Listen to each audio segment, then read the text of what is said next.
Hello. Welcome back, everyone. We're here with our final session of Alien. We'll see if everybody makes it alive. And if we actually see an alien. We haven't seen any aliens yet, have we? We heard sounds that weren't human. We've heard sounds. We've had Wayland Yutani. So that box has been checked. We have an android. That box is checked. So now we just kind of need a xenomorph. So hopefully I can check that box tonight for everyone. But or not. Or not. We'll see if we even make it there. But yes, thank you to the wonderful players back once again. We're gonna close this one out, see who survives, if anyone. And maybe our Marines will come back to fight another day. We do another mission in the near future. We'll see. No, we have to survive because we gotta go smack around that Wayland Yutani guy. Yeah. Everyone wants to. Best motivator. I'd almost forgotten about him, and then I was looking at my notes, and I was like, "Oh, I can't forget about this guy." This fucking guy. This guy. Okay, so we had a combat heavy session last time. Everyone survived, but it got a little dicey there for Staff Sergeant a couple times. How's that eye doing? I was gonna say the gouged eye, but you did get some intel. You got some very, very important intel. You know the layout of the city. You know where the UPP are situated. You know where local resistance fighters are situated, and you're heading in. You know where the crashed ship is. You already knew where it was, but you know specifically what building it's in. You know the UPP have set up in, I believe it was a hospital. The ship had crashed in like archives or library of this city. So you're going in. You're heading towards your final target. Are you going to the Freedom Fighters? Your pups had picked up a number of life forms where it is reported they are. So is that where we are headed right off the bat, or are we just going in to the dropship? I think we mentioned potentially going to see the Freedom Fighters. They might be able to give us any intel or even give us things. To help, but I think it's smart that we go see the Freedom Fighters. I think that's where we landed. Yeah. Excellent. All right. Well, let's jump into it. So you're in the jungles, but we're not going to spend too much time. We spend enough time in the jungle. So you make your march through there. You have the odd UPP drop ship and MiG fly over as you're making way there, but you have their marching orders. You know where the patrols are. You know where they're going to be. You have all that intel that you stripped off of the UPP when you killed / captured them. Whatever you did with them, left them with 2 bottles of water in the jungle. We were very humane. You did leave them water, but eventually the trees break, and you can see a city. You see a city that is just littered with rubble. It is scarred from war. There is broken buildings everywhere. There is graffiti on buildings, both pro-UPP, pro-UA, against both sides. You name it. You also see a graffiti, though, with that Beta. Remember the UPP mentioned this monster, this Beta, this creature of myth that has come, that the Marines have brought with them. You see that scrawled on the walls here and there. And there's no activity. Like this city, anybody who's left here, they got stuck here, or they're fighting. They're fighting for its survival. There are no civilians left here other than freedom fighters. There is no activities in the streets. There are no, people going about their daily business. This is a war-torn and scarred city that you're now in. You can hear constant ships flying over. You look up and you see patrols. You're keeping to the shadows. You're keeping and darting between buildings, and you head towards your target. You get approximately, we'll say, 50 feet out from the marked location of where these freedom fighters are said to be, have their base. And you can hear singing. You hear singing coming from somewhere, like joyful singing. And it's a number of people, men and women, singing together. You hear they're singing in English, and it almost sounds like Russian as well, being belted out from somewhere nearby. And it's like they're singing a song of joy and happiness, but you can't quite make out. It's muffled what it is exactly they're singing about, or what the song is. I thought I heard. I'm Jonesy in Red October right now. I thought I heard singing, sir. Yeah. That's good, right? I don't know. What did I do in October? Yeah.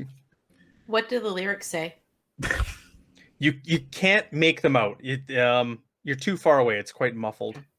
It is really difficult to discern from this distance whether or not this song is actually as joyful as it sounds.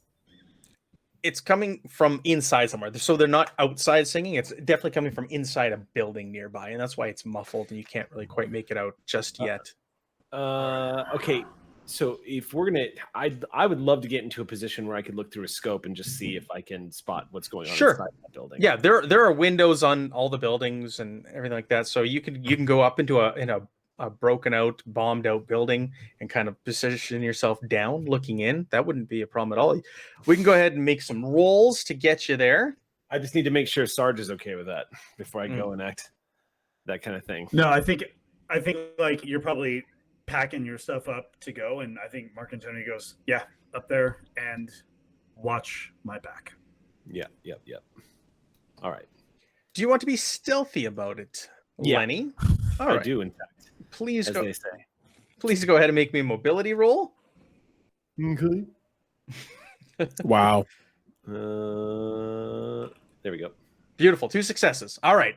So you're not only quiet, but you find a really good place that you can hunker down in. Like I said, you're looking down on them. You have a perfect position. So it seems to be coming from this 1-story building. It looks like maybe an old bar, if you will. And this is also the location or in the area of where you were presumed to find these freedom fighters. And you can see in through a window, and you see men and women. Some of them are wearing military fatigues. Some of them are just wearing plain clothes. You see AKs slung over their shoulders. You see pulse rifles. You see a mixture of weapons. There's no like standard issue here. And this definitely, if you were to put a finger on it, this would probably be the freedom fighters. And they all seem to be sitting around. It looks like they're having some drinks. They may be celebrating something. And they are completely unaware that you're in an adjacent building looking down on them. Okay. And in like a hushed tone over the intercom, he's saying this to you, Sergeant. Mm-hmm. And then he's just reporting back everything he sees. All right. Big Red, Yes, Sarge? stay here with the rest. I'm going to infill through the front door. Anything happens to me, everyone fall back to the ATV and do your best to get off planet. Permission to speak. Please. I'm not sure you need to be making this a suicide play when they're just singing. Oh, exactly. I'm counting on the fact that they're singing to but who knows? Things have gone rather interesting since we've been here. Conventional wisdom tossed out the window pretty much the moment we infilled. So probably we'll be fine, but there's demon monsters apparently and really crappy dudes on farms, I guess, and vineyards. So no idea. No idea what's happening now. So yeah, singing sounds good. I'll do my best to stay alive.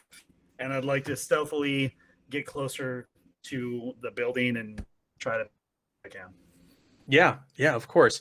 Just a reminder, we are in Act 2 and everybody's story agendas did change. Mm-hmm. So there's the opportunity to also play that for some more story points. Another story point. It's going to be a little bit shorter this arc before we get into our third agenda, just because of time, and this is our last session. So keep that in mind. Because you were going right to the building, Mark Antonio, you're sneaking up on them because they're singing so loud and they're so engrossed in what's going on, and it's going to actually give you some cover. Like if you do accidentally step on something. Okay. So I'm going to give you a +2 to your roll because of they're singing so loud. Like you can hear it like almost through the concrete walls. You hear the sounds. You can't quite make it out, but. Okay. So it's stealthy roll. Yeah. Mobility. Yep. Stealthy roll. Mobility. Okay. Cool. Mobility. Bloop. All right. 2 successes. Perfect. That's all you need. And it's success on your stress die. So you get right up on the building. Are you going to like the window that Lenny's looking in on, or where do you want to go? Actually, yeah, I'll say to Lenny like I'll coordinate with Lenny which window he has eyes on, and I'll go to a different one. Okay, I'm gonna say so. It's a single-story building. It's a typical bar, square. You've got windows on either side. You've got a front door. You've got a back door, and there's windows on the front, but there's no windows on the back where the back door is. So, Lenny, we're gonna say you're looking in on the east window, the east side of the building. Okay. You're looking down in on it to help visualize that for everyone. All right. All right. Mark Antonio, do you want to go to the west side? Do you want to go to the back door? Do you want to go to the front? Where do you want to go to this on this building? West side. So I'll technically be out of sight of Yes. of Lennox. Yeah. Okay. What does everybody else want to do? What do I want to do? I was gonna say Go in Back on and the find out what doorboard. everyone's drinking about. Maybe join them. What I'm gonna do? What Sarge asked. Staying with the others, keeping Okay. eyes on swivel, and back to the building. No, and swivel. Okay, perfect. So the three of you, you're standing there and you're on watch. You're on Overwatch. The three of you have different positions. You're all watching the area. All of a sudden, the back door on this place swings open, and a man, probably in his early 20s, a young man, if you will, wanders outside and kind of props himself up against the wall. They're back to you, and it looks like they may be relieving themselves on the wall. Yeah. From this position. They're not aware that you're over there, but you're more than aware of them. And the door is wide open, and you can see people milling about within there. Someone pokes their head out. They shout for them to come back in. Obviously, Mark Antonio, you hear this. You're right around the corner of it. And Eddie, you can see it from your vantage point as well. So I'll say to the team, squad, we appear to have stumbled upon a rager. That conforms to my assessment, Sarge. Attempting to infill said rager, and I'll just kind of go to the front door, weapon underslung, hands free, just sort of, just kind of a little bit standing up straight, kind of going to the door and just knock. on the door. Just knock. Just tap. Okay, you just knock and just lightly, or are you just gonna, because it's loud in there, you are bang.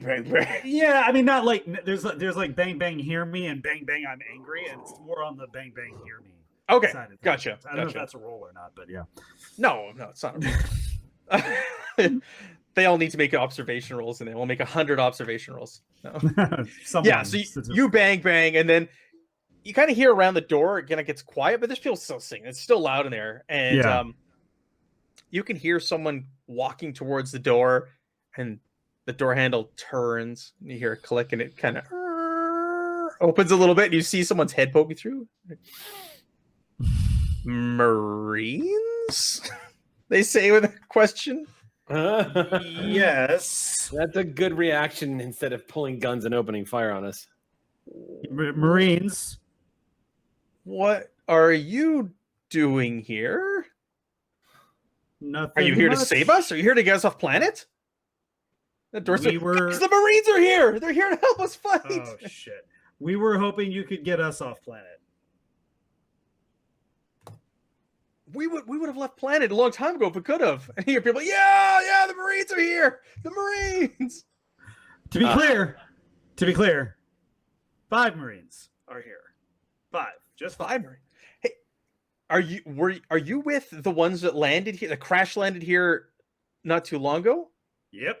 You're with you know Miranda then, right? Nope. Miranda is who sent us on this mission. Oh, Miranda. Yeah. Then yes, of course. Yeah. Yes. Oh, is it the same name? Well, we got Is two it the same Mirandas. name? I don't know. Okay. Miranda. I thought it was. Maria was the Maria? Was it Maria? yeah. Okay. Yeah, that's what it was. Go- Maria. go Nope. Nope. Go ahead and make me a observation roll, if you will. Okay, 1 success and 1 stress. So everybody's like, "Yeah, the Marines are here," and you see them. They're slinging their AKs, their pulse rifle, like it's whatever they've picked up off the the battlefield is what they're carrying. Yeah, the Marines are here. Let's get them out of here. So you get a little stressed by that. You get a little twitch, like, "Oh no, shut up." Nobody else is going to around you. So nobody else is going to get panicked from this. But you're kind of like, guys, keep it down. But you're successful. Miranda triggers a memory. So you got a list of the Marines that were aboard that Cheyenne dropship that were here. Okay. The list of the Marines were it was a Kreutzmann who sent the message, if you remember correctly, William Kreutzmann. But there was a whole squad: Private Linda Grace, a PFC Elliot Wayne, PFC Walter Jordan, and a Private Miranda Wilson were part of the squad that abandoned Fort Nebraska before its final days. So that kind of triggers in your memory. Again? Yep. It's Linda Grace, Elliot something, Walter Jordan, Miranda. We've got Linda Grace, Elliot Wayne. Thank you. Walter Jordan, and Miranda Wilson. Thank you. And that's in addition to the William Kreutzmann who sent the SOS. William Kreutzmann? Yes. Yes. I think I wrote that down already. Thank you. All right, Mark Antonio. So that triggers. You're like, oh, what? Another Marine by the name Miranda?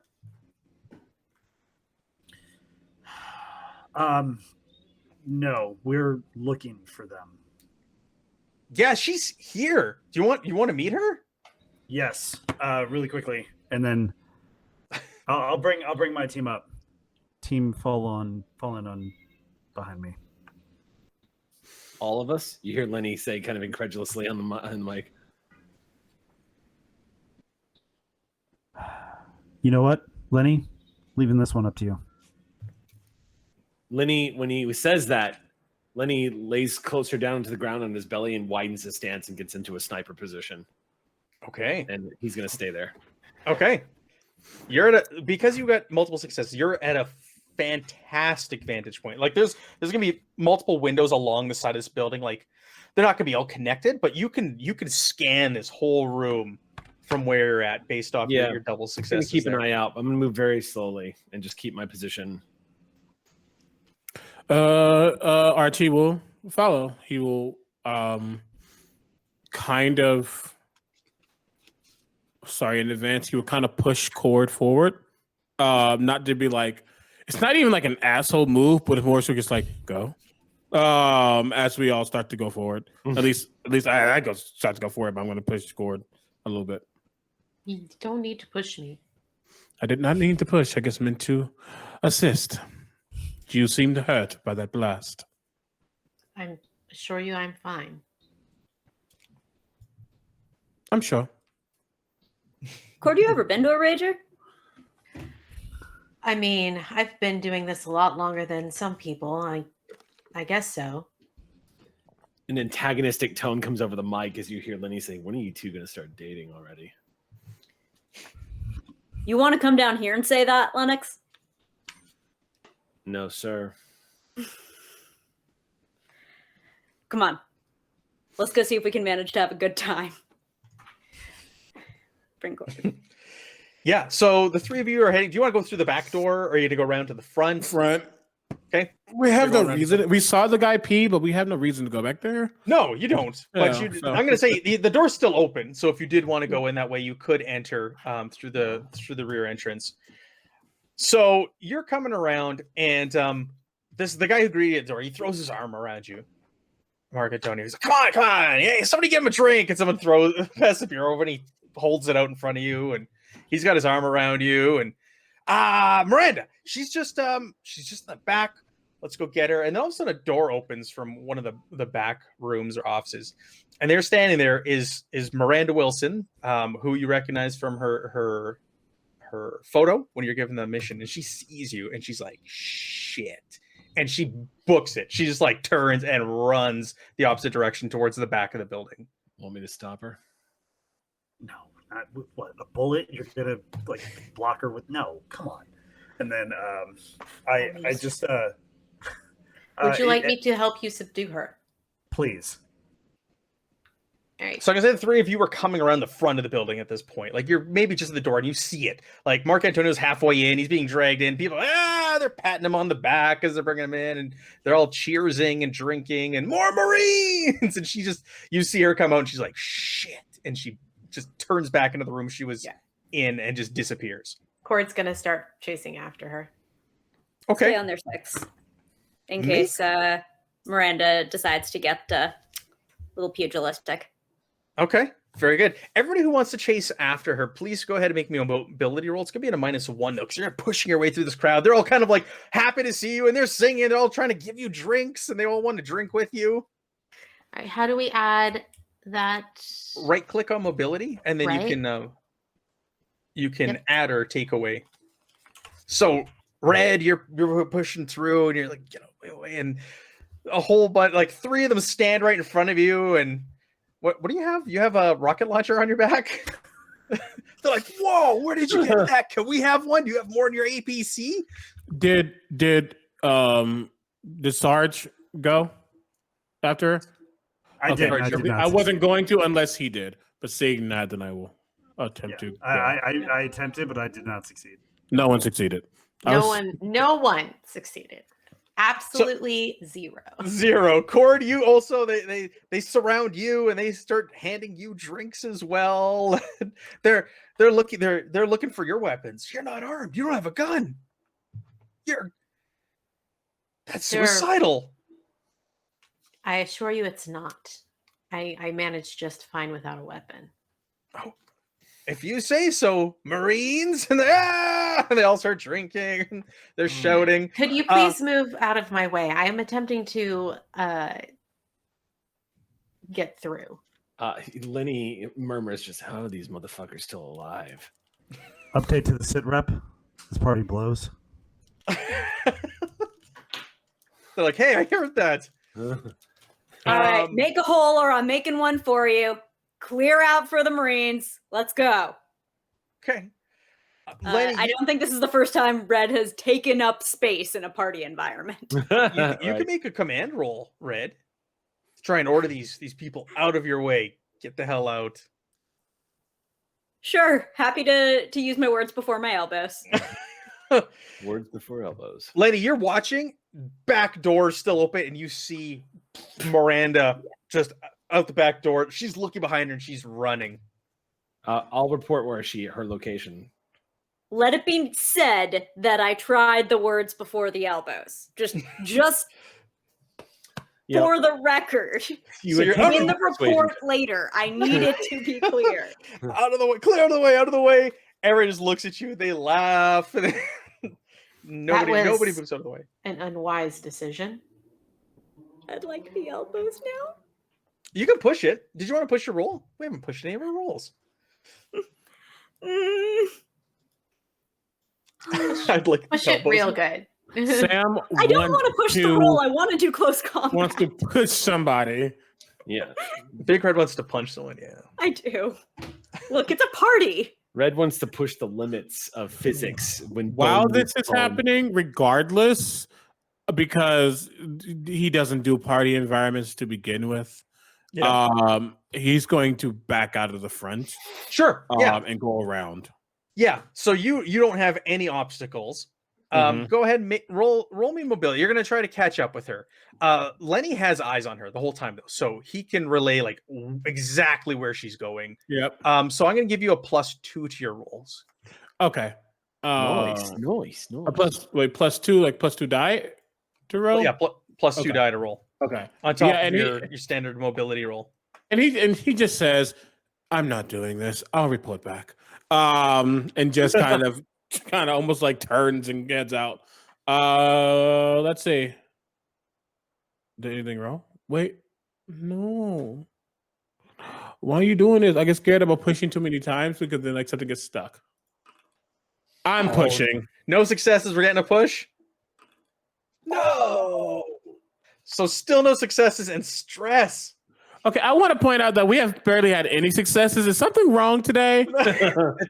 We had the update to the system, and now nobody's getting successes. Let this be the dress rehearsal for the next act. Yeah. We know the rehearsal rules. Go ahead and roll your stress, please. I did. I'm at panic level 10. What? Okay. I was at panic level 9 you're when we started. frozen. You're Yeah. You shouldn't be frozen. You shouldn't be a panic level 10. I think it carried over from when your panic was higher, or it could Yeah. have been, What should my panic have been at? because you only have one stress and you rolled.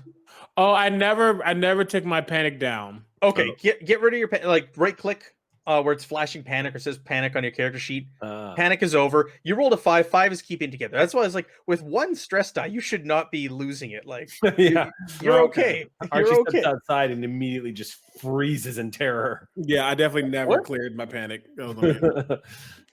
So she breaks away. You see her, Archie. You see her, but you're unable to catch up. And you lose sight of her as she ducks down an alleyway. Lenny, you have clear view of her, and you see her go into a building, into a nearby bombed out building, and just kind of go in there and doesn't leave. Single, it looks like a little old corner store she's run into. Glass front, glass door. All the glass has been shattered and bombed out anyways, but just a little single building, and she goes in and you don't see her go out. I'll report that. And then comment, oh, she's a hell of a runner.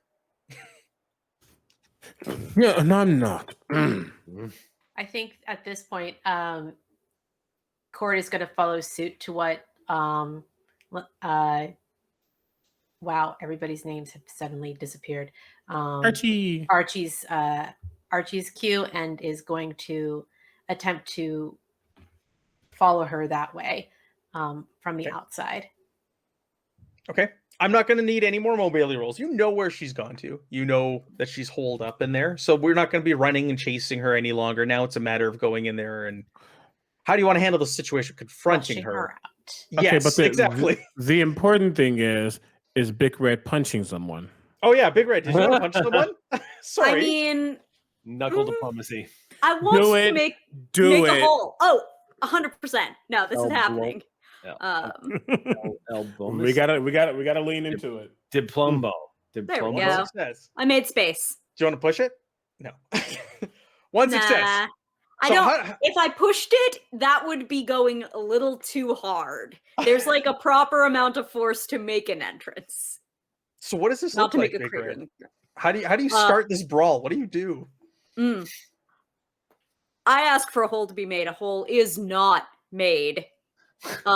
And thereafter, some poor fool decides to approach and grab my shoulder from behind. And this was the mistake. Because from that same shoulder, I just turn around and the elbow goes right to the temple. Yes. It's that one idiotic movie extra that walks up to the biggest person in the room and grabs them and says, "What's your problem, man?" Yeah. So they drop, and then they're like, "Hey, someone just punched out Seabass," and everyone in the room erupts in fight. Oh god. Mark Antonio, Sarge, he you're still had in it there. coming. Say that again? The whole you're Mark Antonio, you're still in there. The whole place is erupting into a brawl now. Big Red, you can start pushing your way through as like anarchy is breaking out all around you.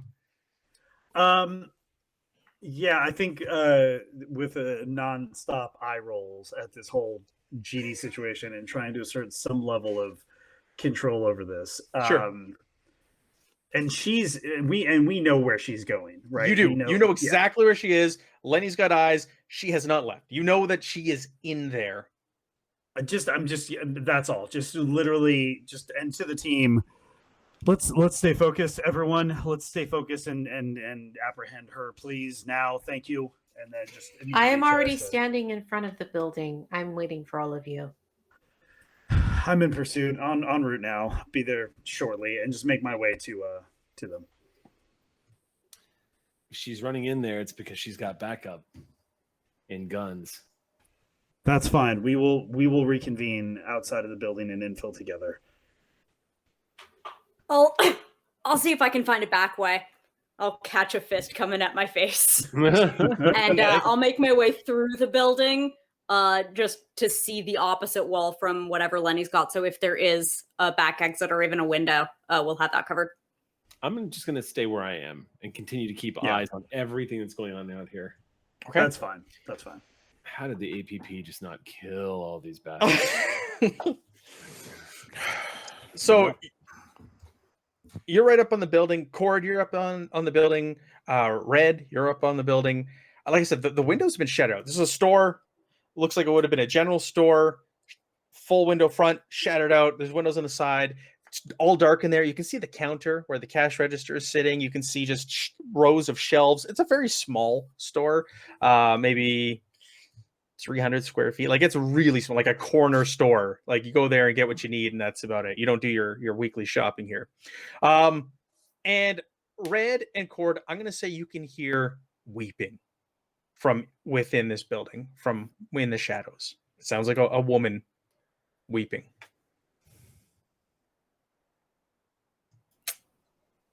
Feels bad, don't it?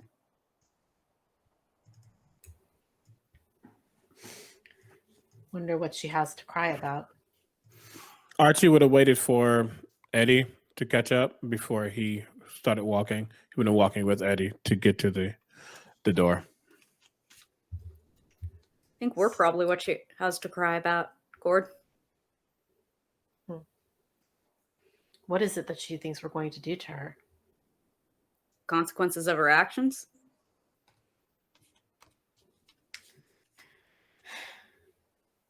I guess you guys would fear that, wouldn't you? Out of curiosity, Matt, is it possible? Yes.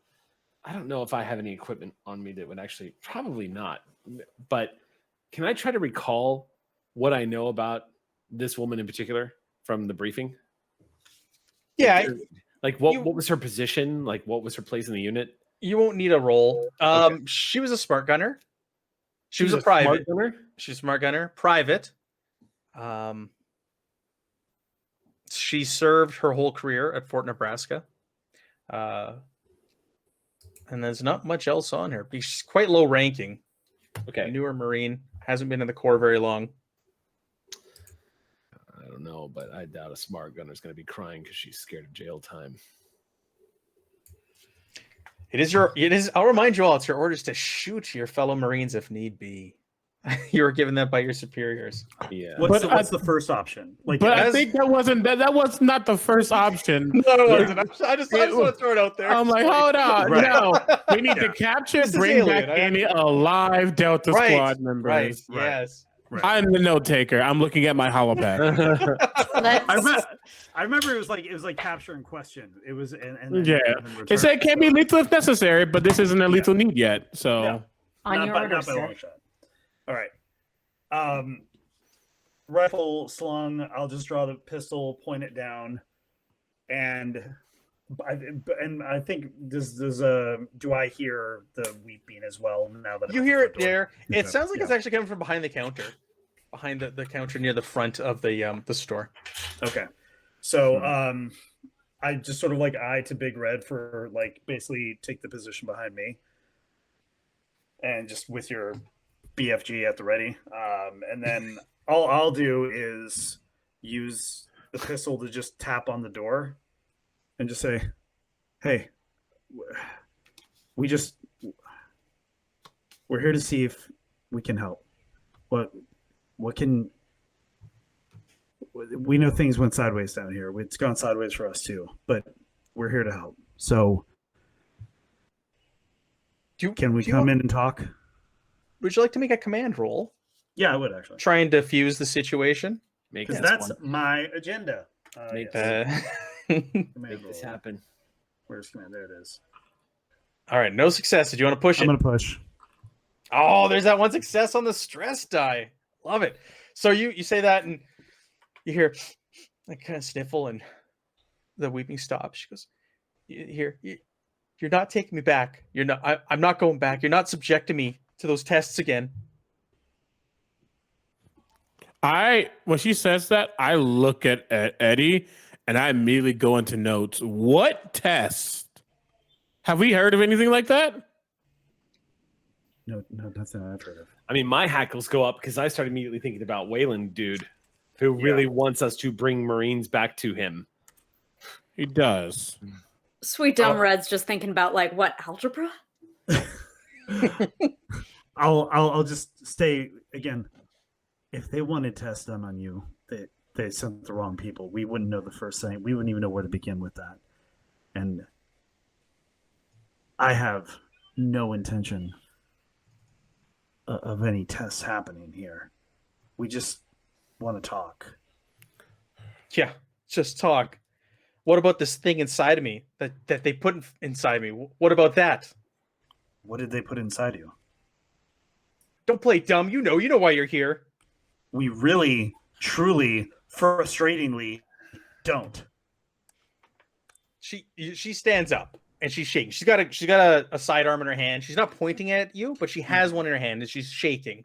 Because you've passed your command roll, so she's not going to be pointing a weapon at you or anything. She goes, on that base, they experimented on us Marines. That's why we left. Some sort of bullshit, some sort of Project Life Force or something like that. They put things inside of us. They injected us some serum, told us it was going to kill whatever is inside of us. The rest of the squad's dead. I watched those things pop out of them. They're all dead. They're all in that library. And I got one side of me too, and it's going to burst out just like them. Okay. Come. Maybe we can help. I don't know. But we have two really smart people here. And maybe we can help you. I am not one of them. I'm not one of them. I'm not smart, but I can see clearly.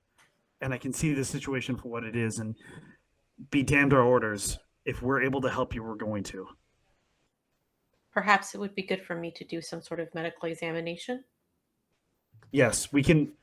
We have some ability to help you now if you let us in. If we can enter safely, we will do our best to help you.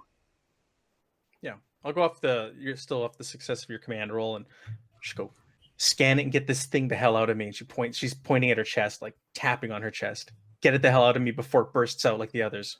All right. What exactly is it? I think that's the issue. We have not deciphered what you're referring to. These hideous little monsters. That's what they were doing there on Fort Nebraska. Underneath it, in the sublevels, they were growing these creatures, these things.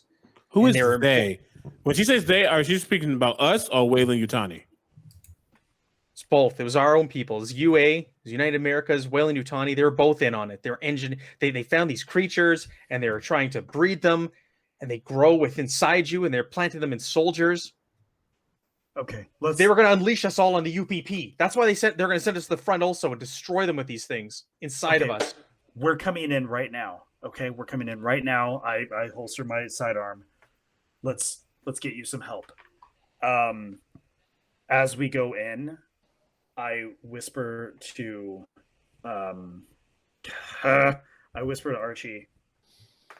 We're going to help her.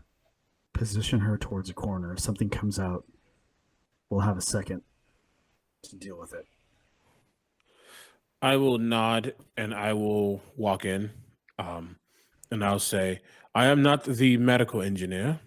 And I nod towards Cord and say, they are. However, I am smart in other ways. Let's figure this out. Let's breathe. We are not going to do anything to hurt you. Okay. Do you want to do command or manipulation roll? It's your choice. Yes, I will do. As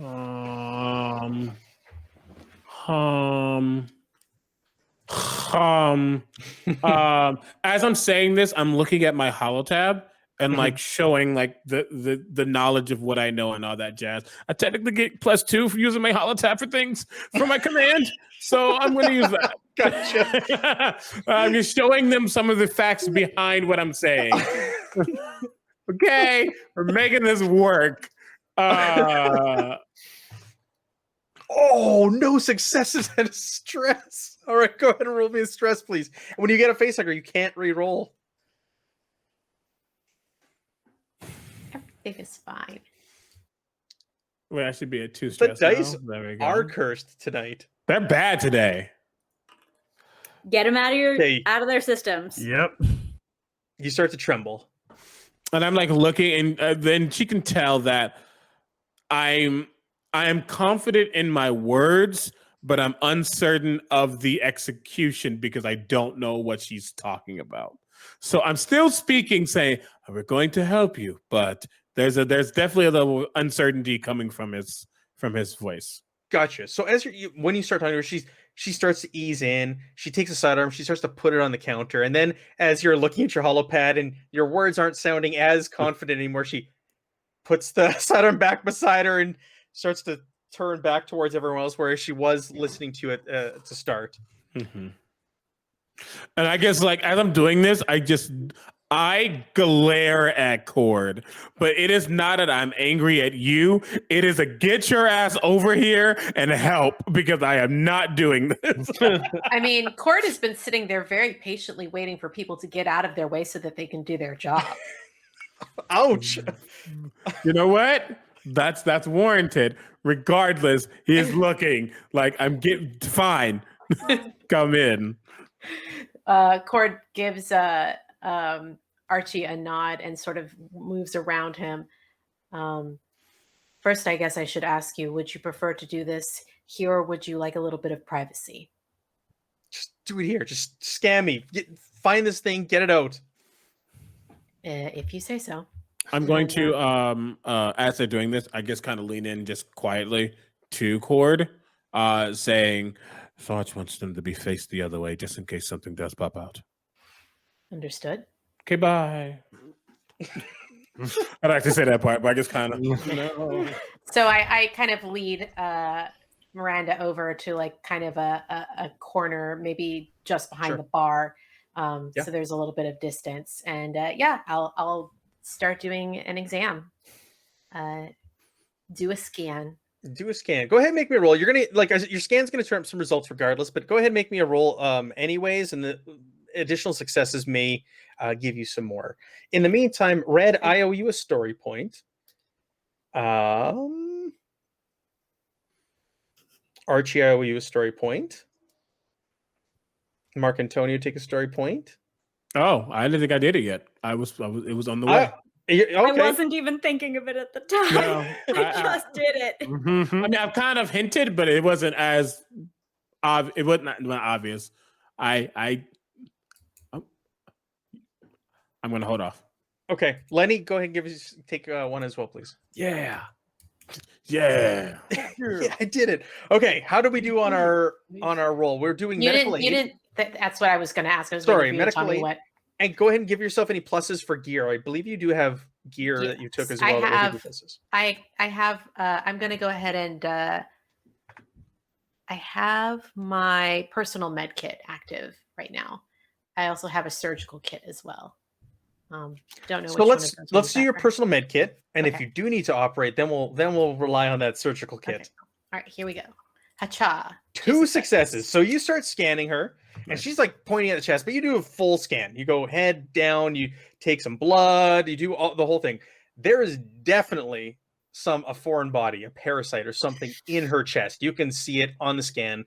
But what you do pick up is it's black. It's dead. Like there is no life signs. Like it's just a black mass in her chest.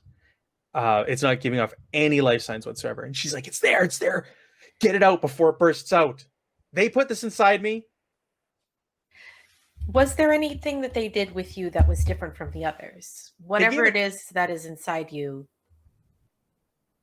go ahead. They all gave us, they gave us a shot, some Draconis strain and some number, 26, 37, I don't know. Some Draconis, it was supposed to kill whatever they put in us, and obviously didn't, because I watched those things pop out of the others. Well, it may have possibly worked on yours. They're not picking up any life signs. Nevertheless, I do agree we should probably get it out of you. What do you mean? What do you mean? So why didn't it work on the others? They're all dead. Why am I the one that it worked on? I will probably be able to discern that after I've retrieved the entity from your chest. Can do further tests on it then. We'll have to find you a better place than this. Well, actually. And he just kind of they just kind of wipe their arm across the surface of the bar, Yeah. to kind of clear it of like dust and probably like pull out. They probably have like some sort of, if they have a surgical med kit, they probably have like a piece of fabric or paper that they can unfold and like lay down on a surface to give it something akin to sterile location to possibly perform surgery. And they kind of plop the surgical med kit down on top of the bar and go. She looks at the staff sergeant and she goes, "Are you here? You're going to perform surgery? You're going to cut me open here?" If Cord says they can do it here, they can do it here. Do you want it out? Unless you want to wait. Hell yeah, I want it out. All right. Is there possibly a better place for us to do this? I don't know. She's kind of at a loss. Lenny chimes in over the comms because he's been hearing all of this and just goes, "Holy shit!" Yeah, hang tight, dude. Hang tight. To her, I'll say, you said the rest were in the library. Yes. Yeah, the others are in there. Our drop ship, we crashed there, and we were trying to hold up. We tried to fortify it, and that's when these things just started bursting out of everybody's chests, and I fled. Before I saw what happened to everyone else, but first it was what are my names? First it was Elliot. He was the first to go. Then Walter. I don't know what happened to Linda and and William. I fled. It was terrifying. I've never seen anything. It burst out of their chests. It hissed at us and disappeared. All right, the more we talk, the more this thing inside of you potentially can grow. So let's get it out. I gotta say, everybody take a stress based off what she's saying. Please. I am at 3. Everybody who can hear it, I'm definitely hearing it. On the comms, I say, Lennox, we're good here. Train your eye towards the library. Find it. Scope as much as you can. I'll see if I can send the pups out to that range. We're good here. We're fine here. Just find the library. You're also going to be pretty vulnerable if you start operating on her in the middle of that, where y'all are at. From what it sounds like, it's going to get interesting really quick. But the quicker we can find this library, the quicker we can get any sign of them. We'll have a better sense of what to do. All right. As they begin to get set up for this, impromptu surgery that's happening, Archie just kind of comes back and just watching, just kind of leans into Eddie, very quiet. Do you actually trust this? I don't trust anything, but it's right. It's the right thing to do. Do you think they can actually get this thing out of her? Whatever it is. One of a couple things is going to happen. One, they're right, and they're going to be able to get it out, and we can learn what this is and what we're going to be dealing with. If they're wrong, it's an easier target to hit then. What if this thing is alive, though? I know they said that they didn't get any signs from their scans, but we all saw the blast. We all know what that thing could have done. Just confirming that we're not going to let our hands or our fates be in the hands of, and he just pauses, in the hands of them.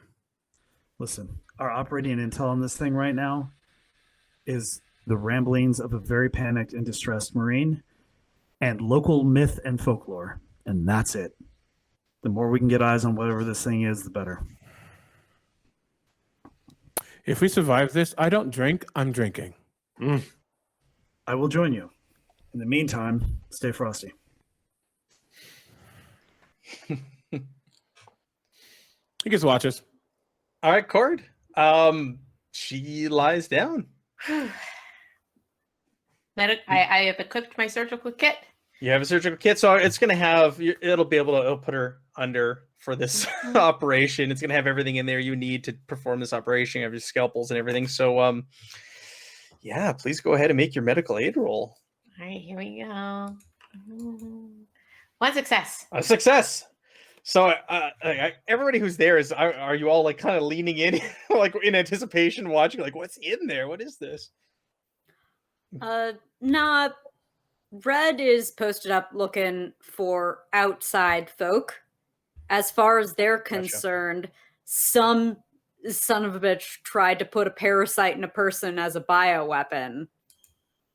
And they're just as concerned with any threats that might come in on Cord and this woman during the surgery. They're guarding their people right now. Perfect. They have no concern about like something like, why would you? You hear again a snide remark coming through the comms as Lenny's voice just goes, "Damn, Red, your arms are looking stacked." Keep talking. There's always time for thirst. I just want to say. Can we sort of- keep the comms clear so I can concentrate? I'll scooch over just a little farther so that I don't get in your ear about it. All right. So you start to cut her open. You go down the chest cavity, and blood kind of pools, and you do what you need to, and you open up the cavity, and Jesus, you're able to see within there, and within the ribs, underneath it, you see this mass. There's a mass underneath there, and it's kind of pushed the other organs aside. It's kind of like where its heart is, and there's something's in there that's not supposed to be there. We'll put it that way. It's a fleshy lump or mass. It's all kind of curled up, bundled up, so it almost looks like an organ or something. It doesn't look like anything out of the ordinary, but there's something inside her chest that shouldn't be there. Fascinating. And I'm not getting any sign of life from it at None. all? You're scanning it. It is giving off no signs of life whatsoever. It's not moving. Like you could poke it with the syringe or the scalpel, I mean, if you want, and there's just no movement.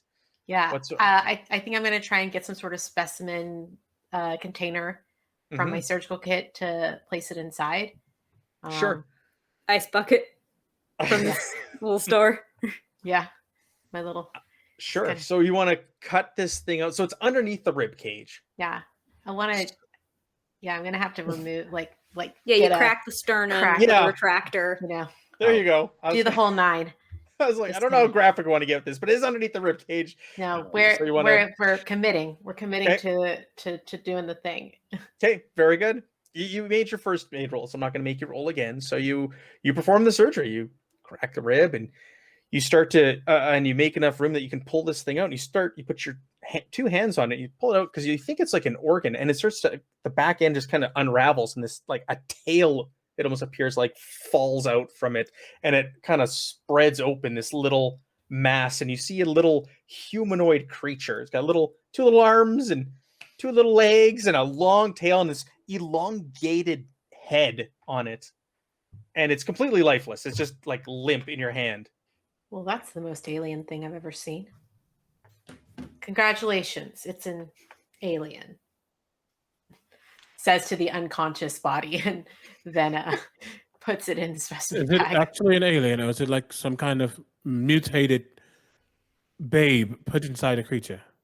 I mean, you look at it. I mean, it doesn't look too bad. I mean, doesn't look that bad. Nah, they took like an 80-foot tapeworm out of a person one time. This doesn't look nearly as bad as that. In any case, so I should. glad I'm not down there right I should now. close. Oh, that reminds me. Thank you, Lenny. Everybody who's in there and sees this, take a stress. Take another I'm at 4. stress. Another Yeah. stress. When you actually see this, Lenny, you're not Yeah. I So I'm at 4. you're stress free. Big Red, actually, Big Red, you're watching the streets. You're not watching the operation. You're not going to take a stress. But I was going to say, Cord, you don't take any stress either. So Mark, Antonio, and Archie take a stress. But yeah, I'm gonna secure the specimen case in the kit and close it up and start closing. And then what I think I'm going to do is I'm going to look to Sergeant Mark Antonio. We might want to ask a few of her friends from the party to possibly watch over her and put her someplace quiet where she can convalesce if there's a room for her or something like that. Yeah, let's just make a makeshift here behind this counter. You know, just like if we can find a cot or something. And then Someone should watch over her body, though. I We have will. a feeling that this creature might be exactly what our vineyard crappy dude, I believe was the term used for it, might be after. And if that's the case, then she's not safe either. yeah, it's best that she's here and not amongst the party. I'll find someone to watch over her. We're not leaving her with those clowns, are we? They're the only clowns we know. We're not splitting up. I'll tell you that much. And what's clear is we need to go and find the rest of her squad. They're dead. She said so. Well, whatever came out of the rest of her squad. She saw two of them die. She saw two of them die. She didn't see Eyewitness 2, and that's when she took off. She said she saw two, but she also said they're all dead. So Red can extrapolate off false information. That's true. You're right. We need to find out what happened to the rest of her squad. So we'll that's what we got to do. And yeah, I think I think probably he just kind of goes in and just, hey, we need help watching her. She's recovering. She had to have a back at the bar. Yeah, they're all, hey, the Marines are back. Yeah. Yeah, shut up. Yeah, shut up. Huh? No, I'd make a very impassioned like hey, Sure. come on. Gotta have Yeah, a couple of them are like, oh, Miranda's in trouble. And a couple of them will go and they'll watch over her. Okay. It doesn't take much convincing. Please make sure to give her some of this so she starts to wake up. Her sidearm is on the counter next to you, Cord. So there is a sidearm there as well. Sure. Sure. Cool. Just gonna send you a text. Mm. I'll stop near Miranda, all sacked out, and just kind of lean down next to our sleepy girl and say, where the clowns can hear. Sure. Now they're these there. two are going to take real good care of you. You're going to sleep that off, and you're going to feel so much better.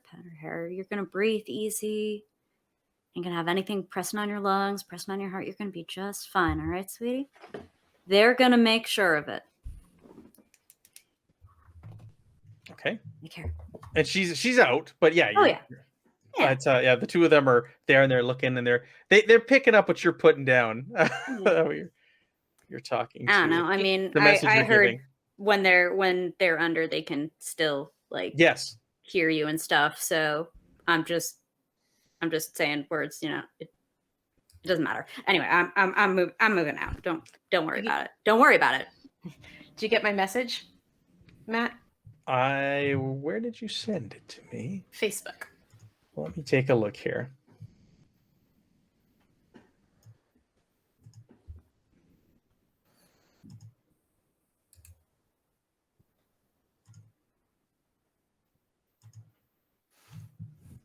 Yes. Perfect. Yeah, got it. Okay. And while everything's happening, Archie's just been documenting, taking down information, understanding, not necessarily from a medical standpoint, because, but just, there's a thing, looks like an alien, just inside a woman. You've never seen anything like this before, though. Ever. Yeah. Still trembling as I'm like jotting things down on the hollow pad and calculating and documenting, just a mess. Just to be clear on the lore of Alien, there's obviously extraterrestrial life that we've run into many a time traveling out, like bugs, insects, stuff like that. But we've never seen anything like this. Right. This is truly alien. Yeah. Yes. That's the soundbite for this. This is truly aliens. But no, that's right, because there's that famous line in Aliens where they're like, "Is this another bug hunt?" So it's referred to that you do encounter species as colonial marines when you're going to planets that do live there. But yeah, you've never encountered a being like this. What's the other line? Doesn't matter if it's Arcturian or whatever the one dude says. Is that Arcturian? There's a documented Arcturians. Arcturian. There's a documented humanoid species in there, and they're actually in the supplement. They're actually they're extrapolated on in this supplement, and they actually answer a lot of questions about the Arcturians, which is they did it in a really cool way. But we're also at an hour, so I think we could take a break, and then we've got an hour left, and we'll go into Act 3, and we'll see what happens. Here we go. All right. This is it. the end of the adventure, not for our Marines. Well, we'll see about that. So we are now entering Act 3. I need everyone to please check their character sheet on your personal agenda on the first page. I have added an Act 3 agenda for you as we are getting ready to go into the Hive. Of Scum and Villainy? Yes, of Scum and Villainy. Cool. Love some We're scum. going to Love Mos some villainy. Eisley. So go ahead, take a moment to read those.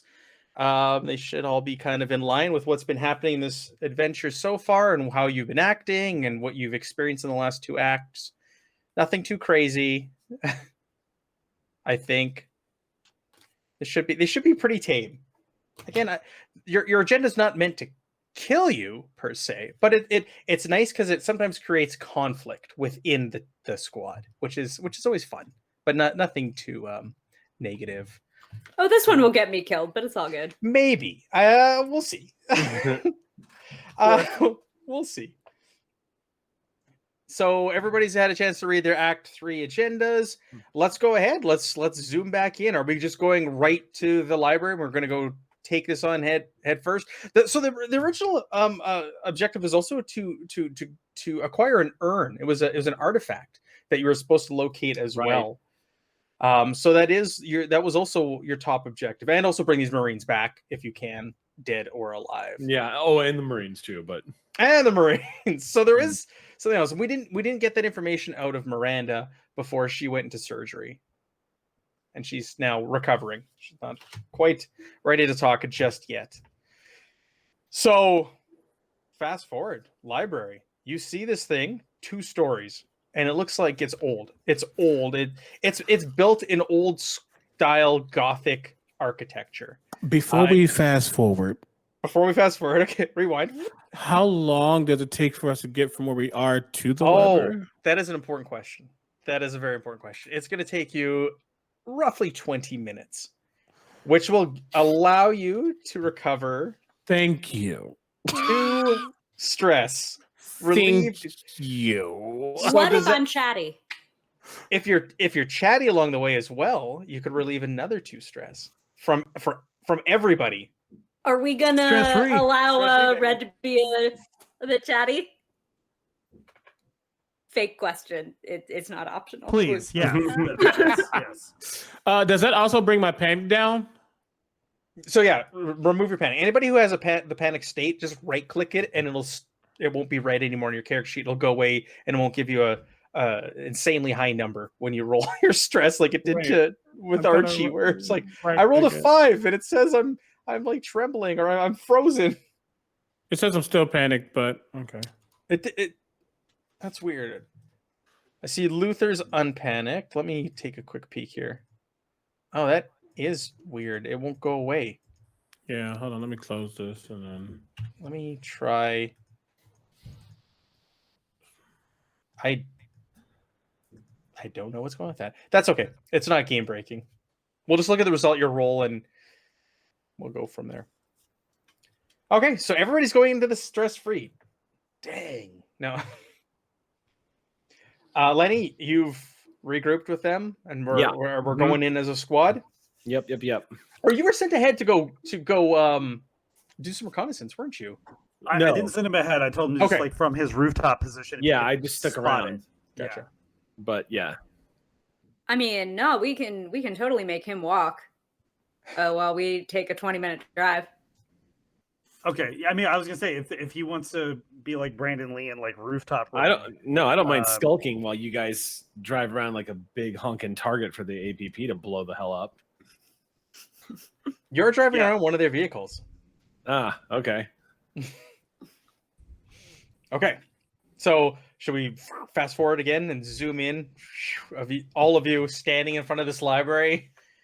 So 2-story Gothic style architecture stands out from the rest of this city that's been built. It doesn't really fit in. You're at the front entrance. So we'll say that we're looking at it. It's a square building. You're in front of the entrance. We'll say you're on the south point of the building. It's just going to be a perfect square. In the northwest corner is where the Cheyenne dropship has crashed into this building, and it's crashed into the first floor. So, and it's partially in the building, and the tail is just kind of sticking out. So, majority of the dropship is inside the library, from what you can see. And we'll say that was what you saw from the rooftop, Lenny, that you were on. So you know the ship's here. It's crashed. It's partially sticking out, but the parts where the Marines would have been is inside this library, and you can't really see much more than that. Rubble has kind of come down around it, collapsed around the buildings, collapsed around it. So you don't know what the situation looks like for the rest of the dropship on the inside of the library. But you've got these big grand double doors in front of you, spray painted all over this building. You see like hell in big letters. You see Beta in big letters. Okay. Death. There's skulls.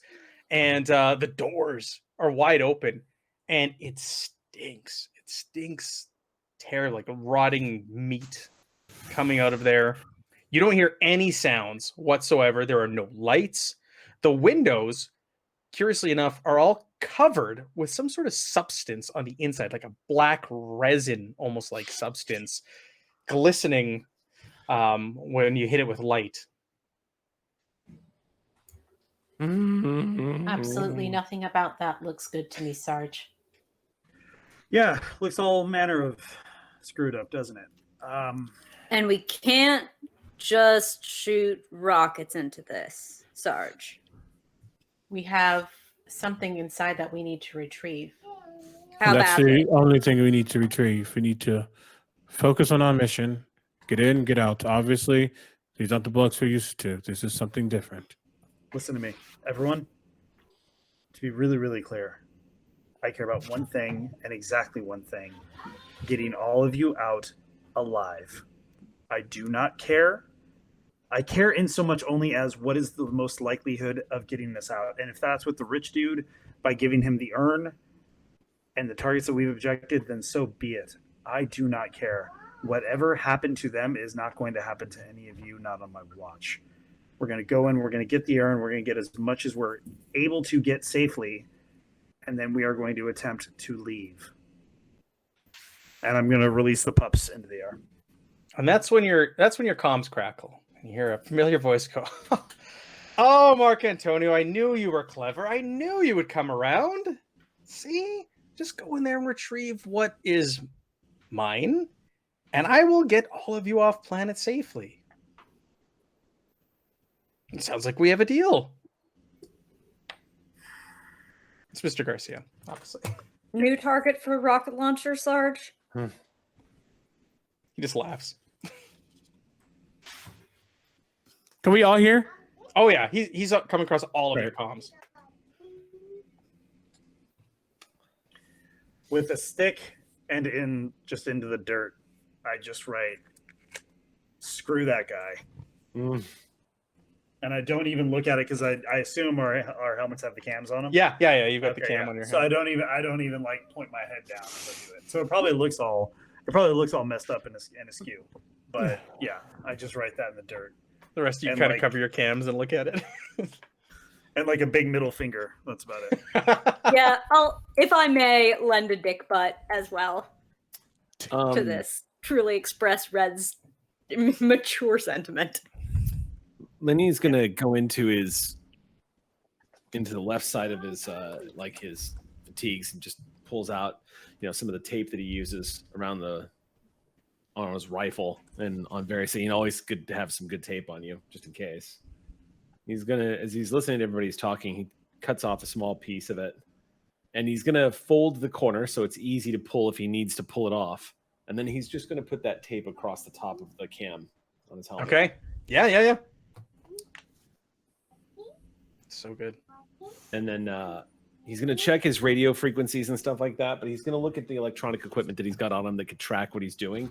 And he's not removing anything, but he's making note. And that's all.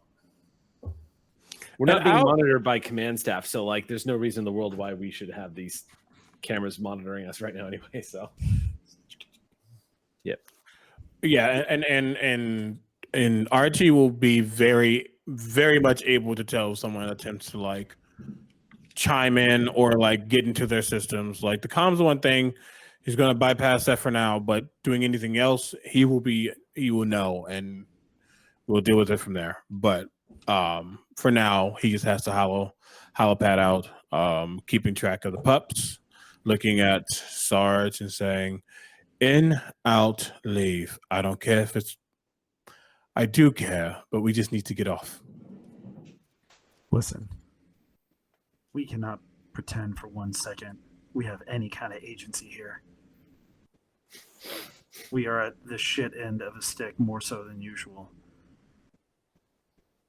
And short of hurting someone who doesn't deserve it, there's nothing fine, whatever. I'll continue to swallow this shit sandwich as much as I need to.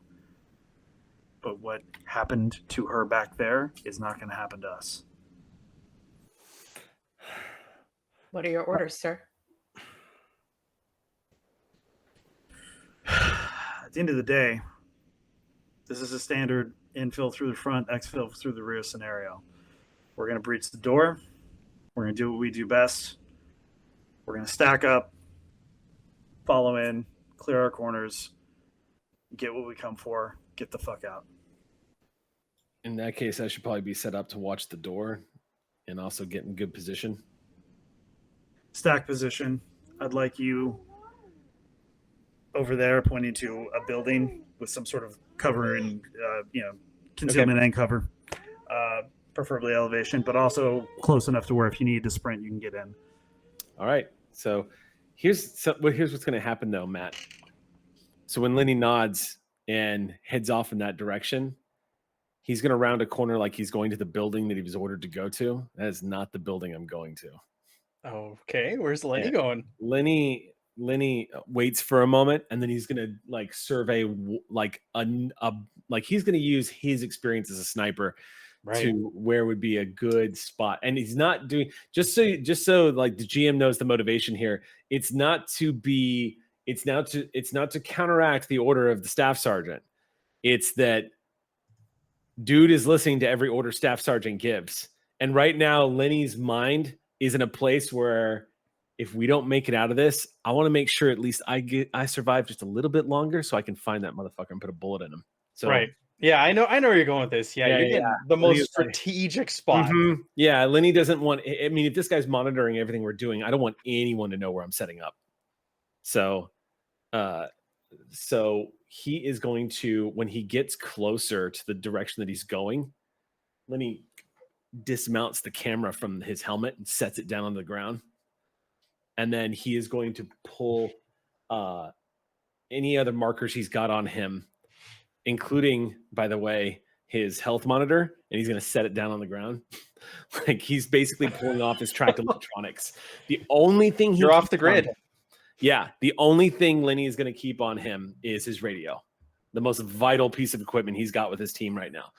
Good. And then he is going to just bury all of that stuff underneath a couple of rocks, and then I'm going to he clears his throat and pulls the hood of his poncho up, and then he goes.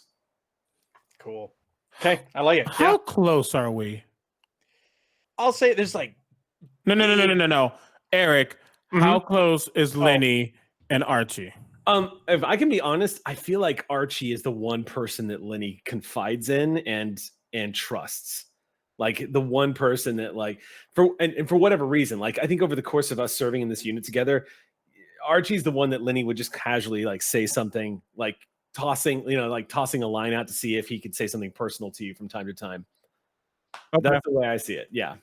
That's what I need to know, because there's no way in hell he didn't realize that a radio is somewhere and belongings are somewhere else. Yeah.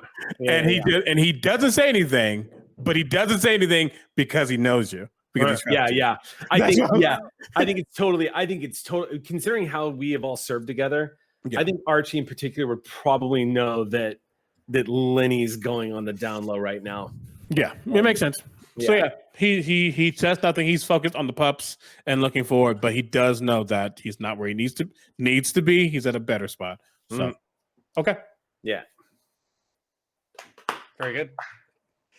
Okay, so the pups. Let's go back to the pups. You threw pups in there. So they go to the main entrance, and scan. First thing it scans is there's a foyer or a main entrance. There's a desk. This is where people would sign things out of the archives or out of the library. Past that is one big grand like area or hall, and that's just floor to ceiling with rows and rows and rows of archived books or files and things like that, like a true library, and just rows of them. And this room is massive. Above it is a second story, but the second story opens up and looks down into the first story. So it's same size, but it's only the outer part would have more archives and books in them as well. So looks down and in. You also find that there is a basement. The dropship itself is crashed its sort of way into the building that the nose came in through the first floor and continued down into the basement. So where the Marines would have gotten out of it would have been down in the basement. So you've got 2 floors that this thing is in between. Gotcha. To be clear, the dropship is wrecked. There's no way, just from observation, it's not going to fly. No.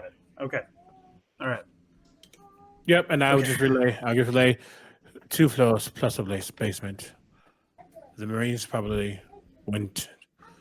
Well, no, not probably. They nosedived straight into the basement. That's where they would be. That's where the urn probably would be.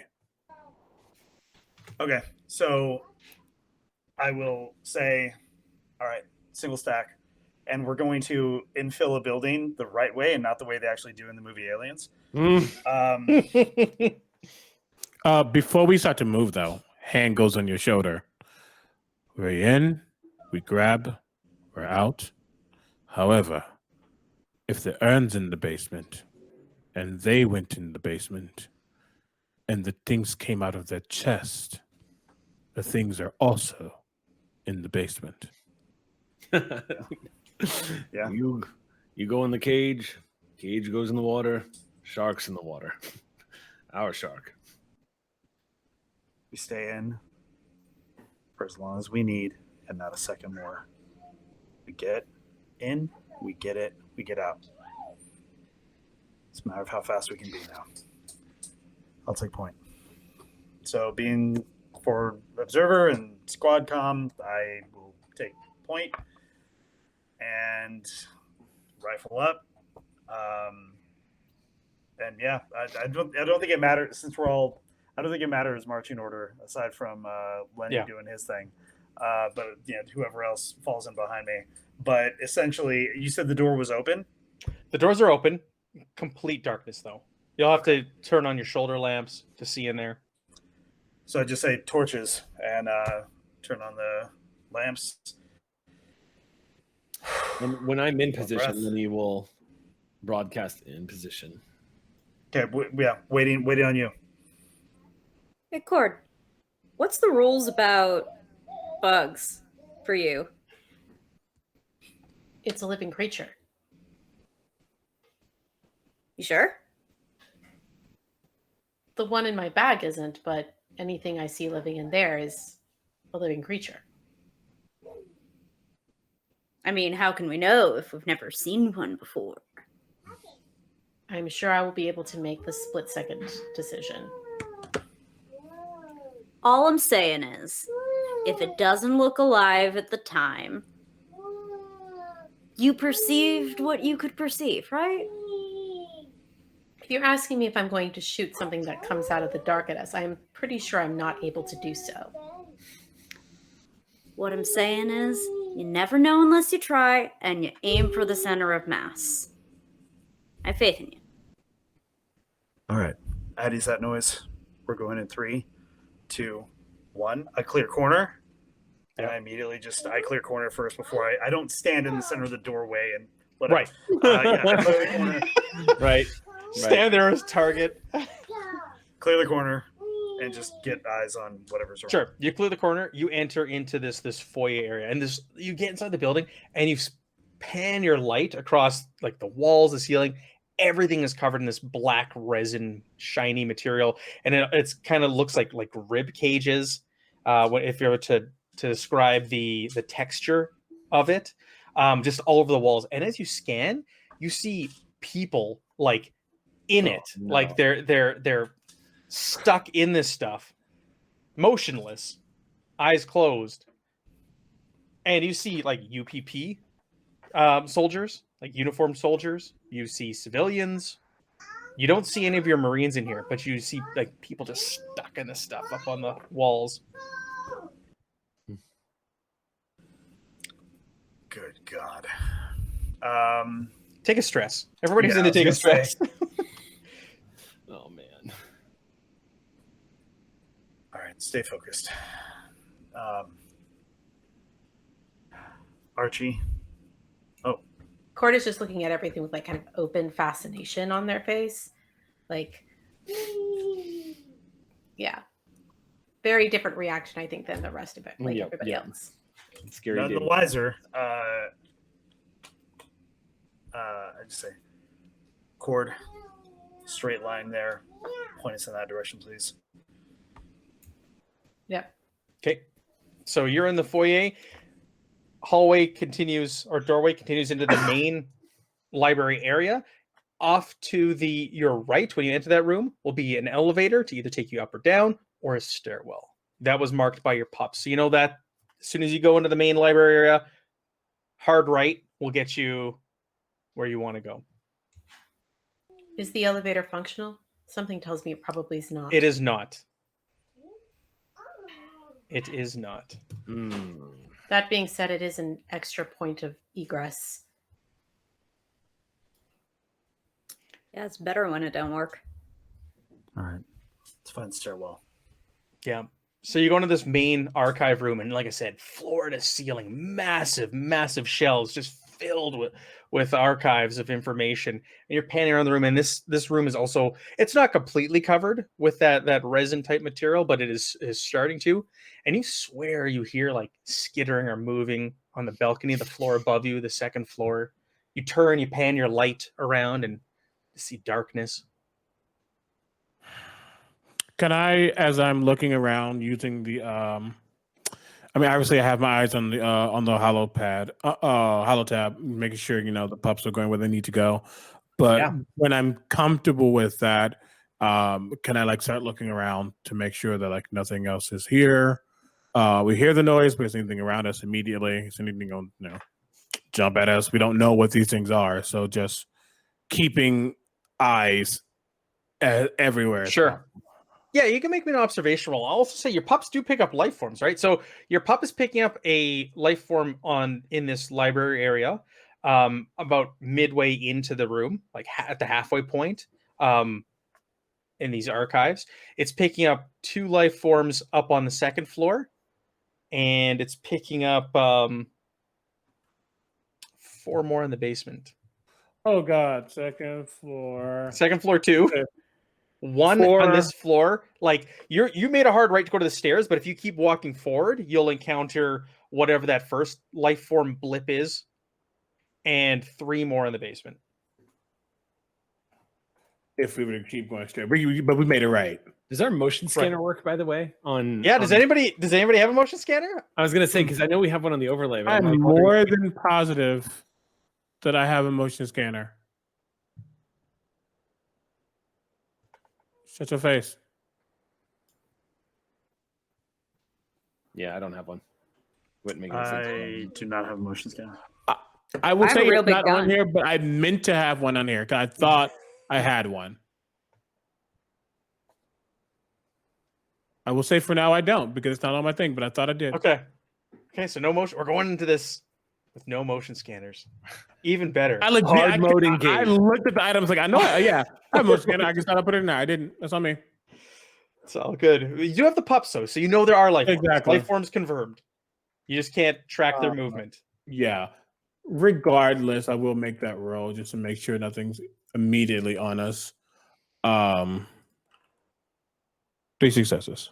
Oh, 3 successes. Very nice. So you do hear that skittering above you. It sounds big, like bigger than like a rodent. There is someone or something up there, walking and moving around. So you are aware there is some, that there was 2 blips, and something is definitely up there, and it seems like it's almost like following. It's behind you as you're making your way through this room. Like I said, the top floor opens down into this, looks down into it. So something is definitely observing and kind of following you. With 3 observation, yeah, totally get that. You don't hear anything from the position of the life form in this room. You don't hear any movement or anything coming from that one. It's completely quiet. Okay. I'll say, keep your eyes up. Something is watching, following, curious. But it is definitely still above. But we don't know if it can travel to us quicker than we think. What was the name of the Utani guy? Garcia. Garcia, yeah.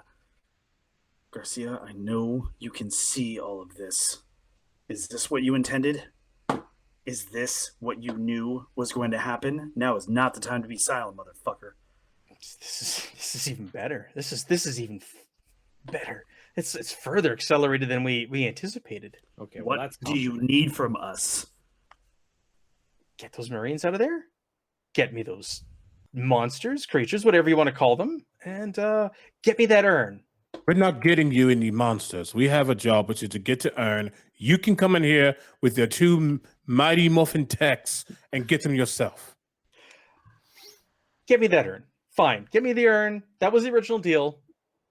I'm a man, my word. And I will get you an off planet. Then help me get the urn.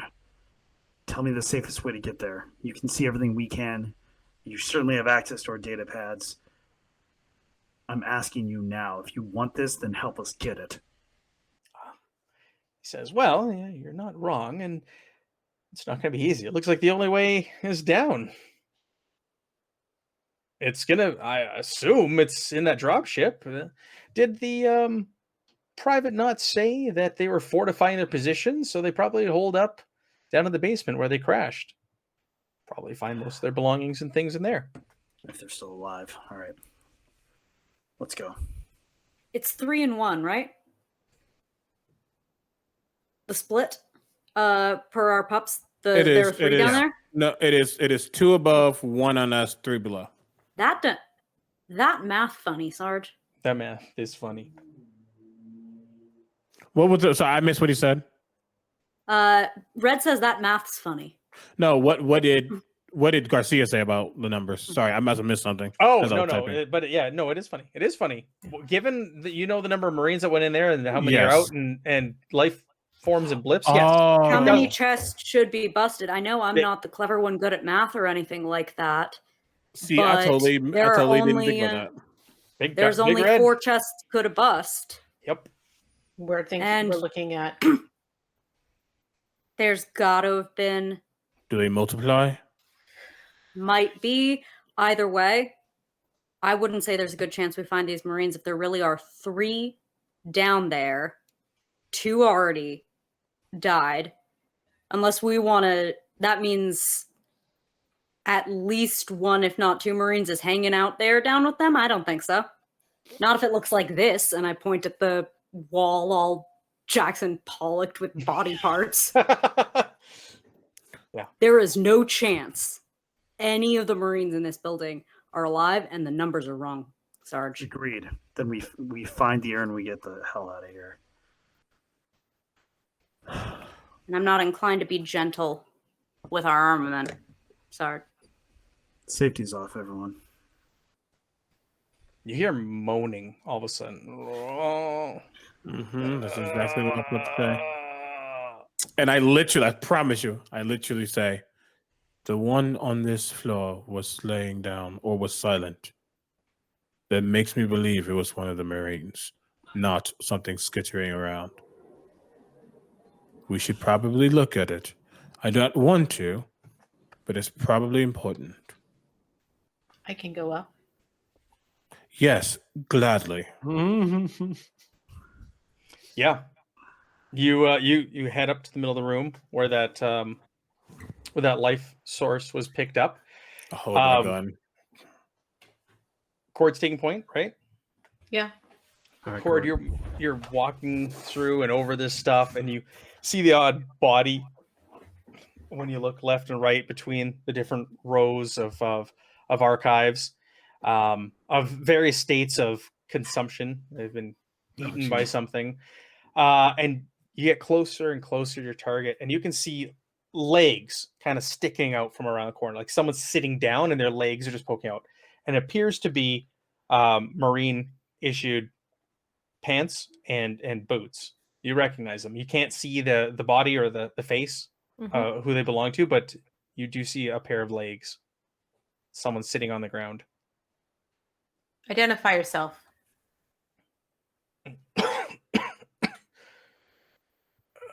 Kreutzmann. I relay that back to the sergeant. I don't know if I was being followed by everyone or if I went off by myself. Oh, sure, we've kind of with you. Get behind. Okay, Yeah. cool. Right behind you, just pointing. Lieutenant Kreutzmann, you speak English. Cord will come around the corner, try and get eyes on him. Yeah, he's lying there. He's got a shotgun at his side.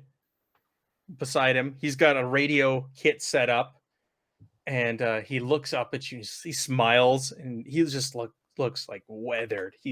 Looks malnourished. Looks like he's been through hell. He's all battered and beaten up, and he smiles. And he goes, "You actually made it. You got my message." Why are you still inside if you're alive? I'm barely alive. They've been feeding on me. They've been keeping me alive. They wouldn't kill me. And he's kind of. Is he like strapped into the wall, basically? Like no, he's not. He's lying there. He's lying there free. Like I said, he's got a shotgun at his side. He goes, "Oh no, they've just been toying with me. They've been playing with me." Who is they? Those things that they put inside of us. Is his chest first? No. Those things they put inside of us. It took the others, except for Wilson. I don't know where she went. She left days ago. You will be happy to know that she is fine. That's good. Did you get the thing out of her? I did. Good job, Marine. Is it in you as well? Yeah, it's still in here. Can you cut it out? What did you do? How'd you get it out? Cord turns to the sergeant.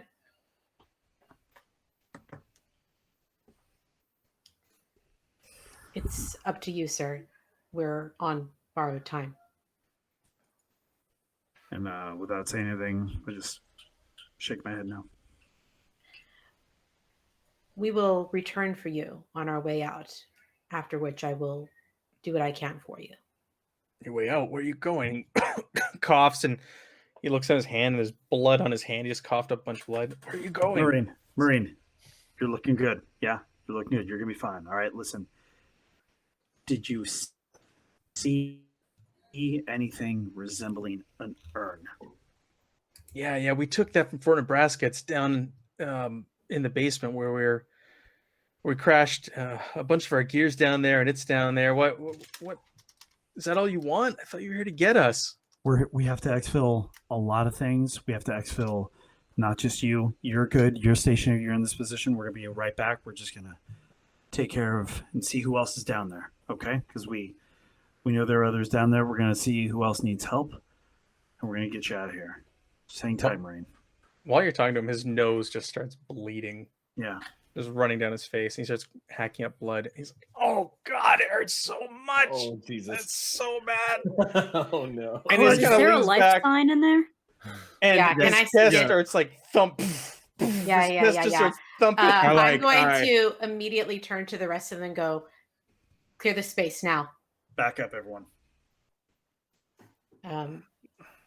Yeah, and the moment they are out of sight and have cleared my vision. I don't know if we would clear. I don't think we'd leave you.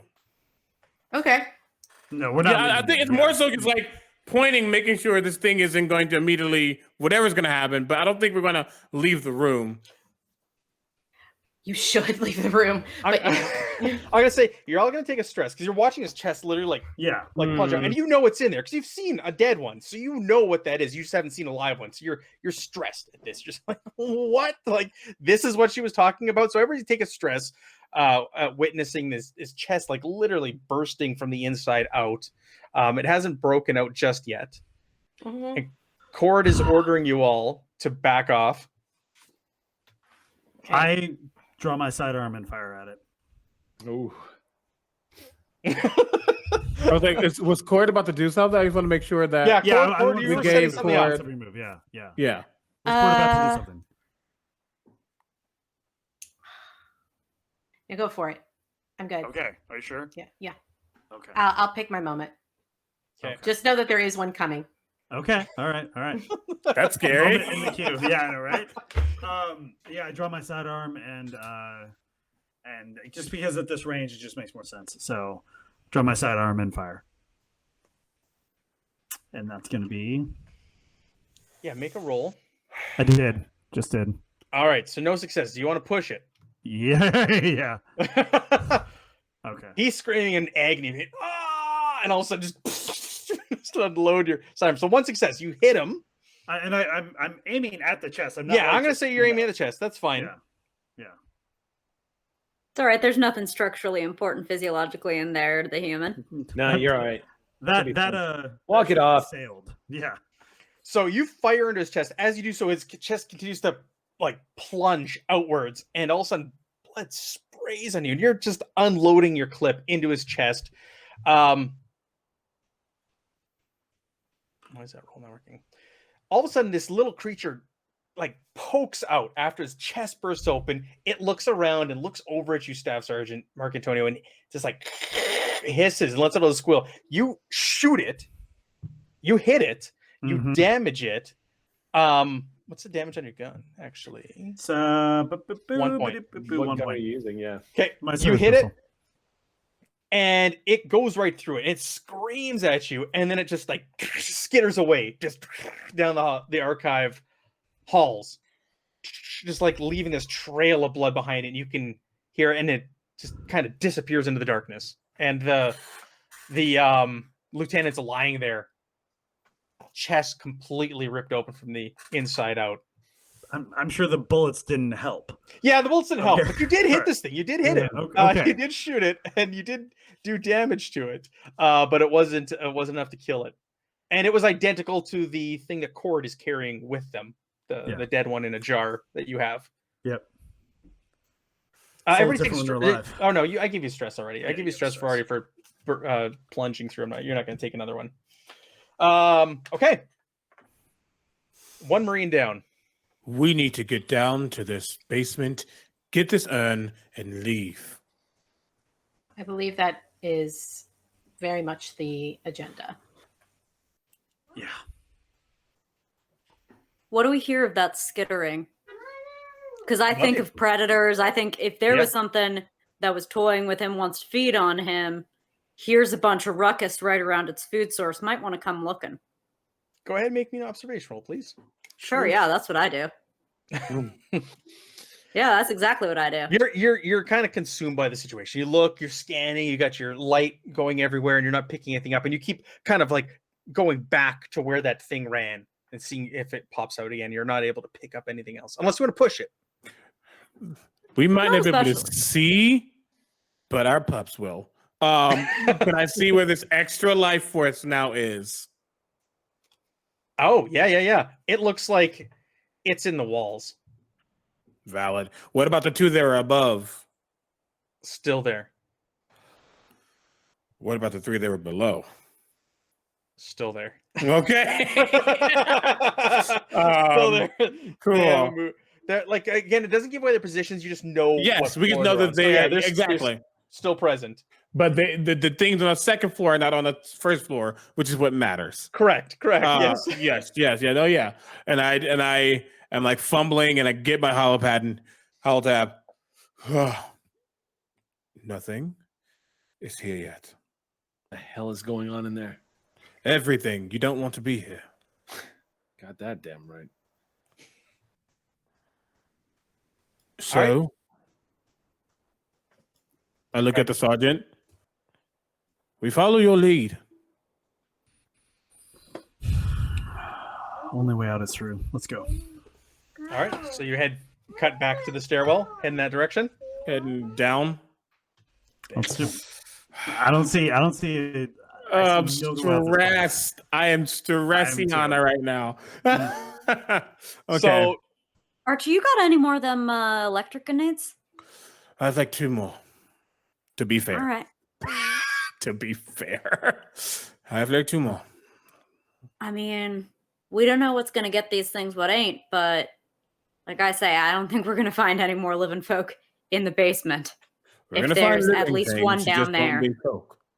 So, fly those freely, because your shock grenades won't destroy no urn.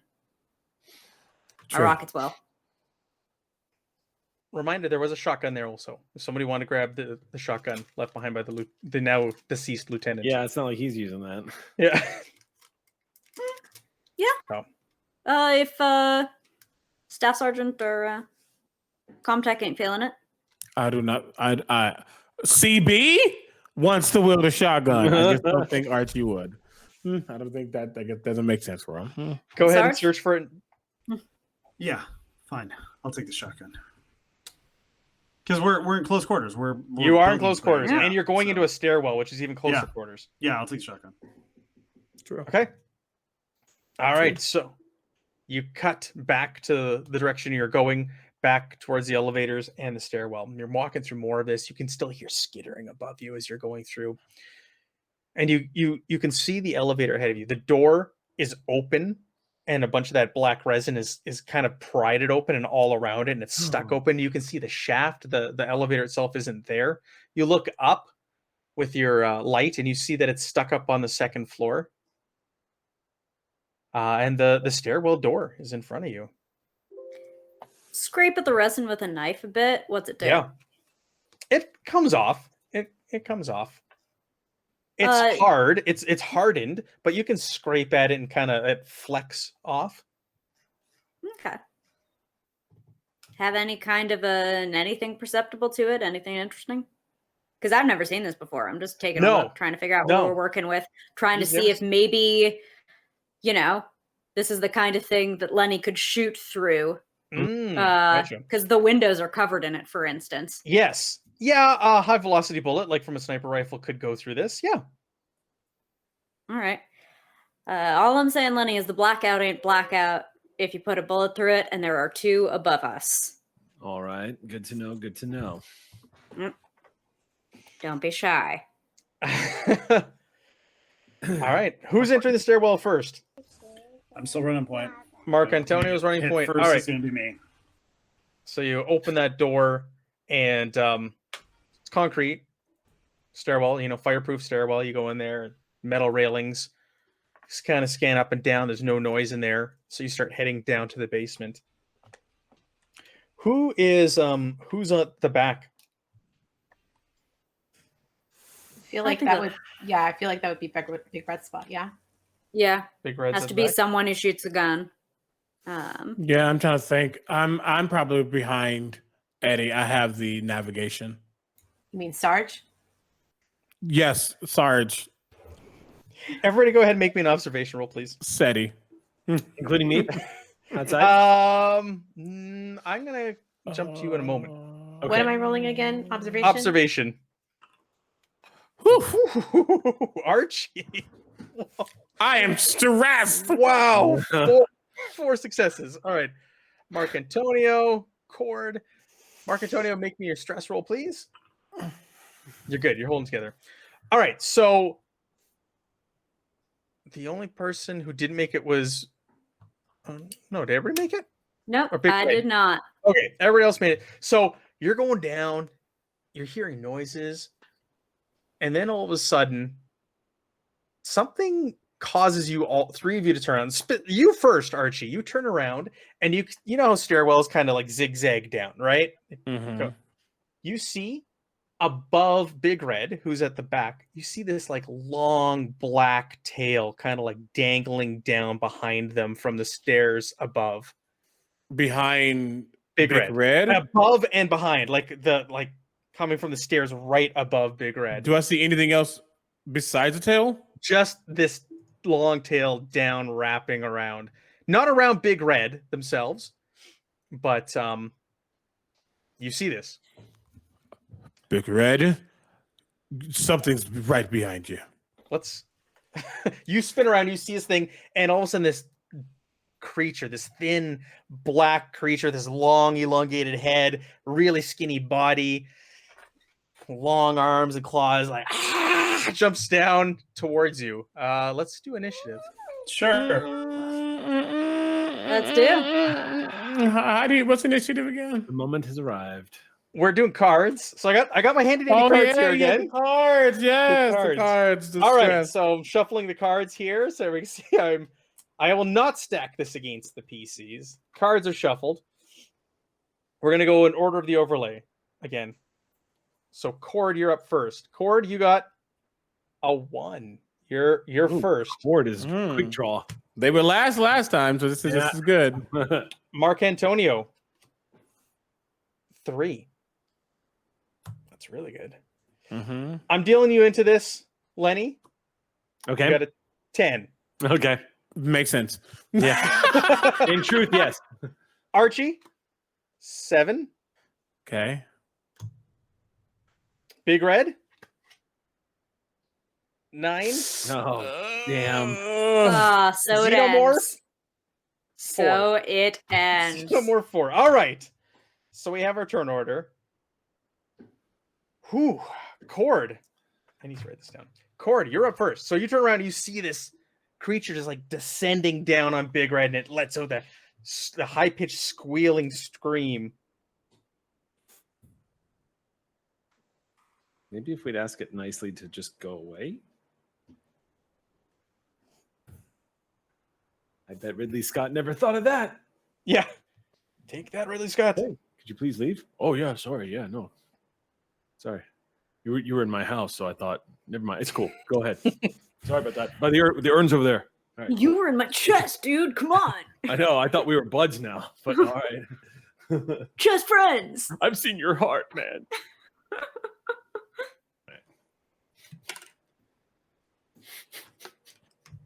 I don't know why it took so long to register, but chest friends cracks me up. Matching tattoos. Chest buds.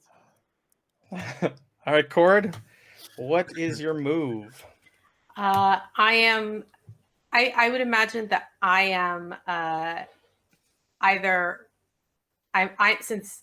I'm behind Archie and in front of Big Red. So I think the move is to pull the back of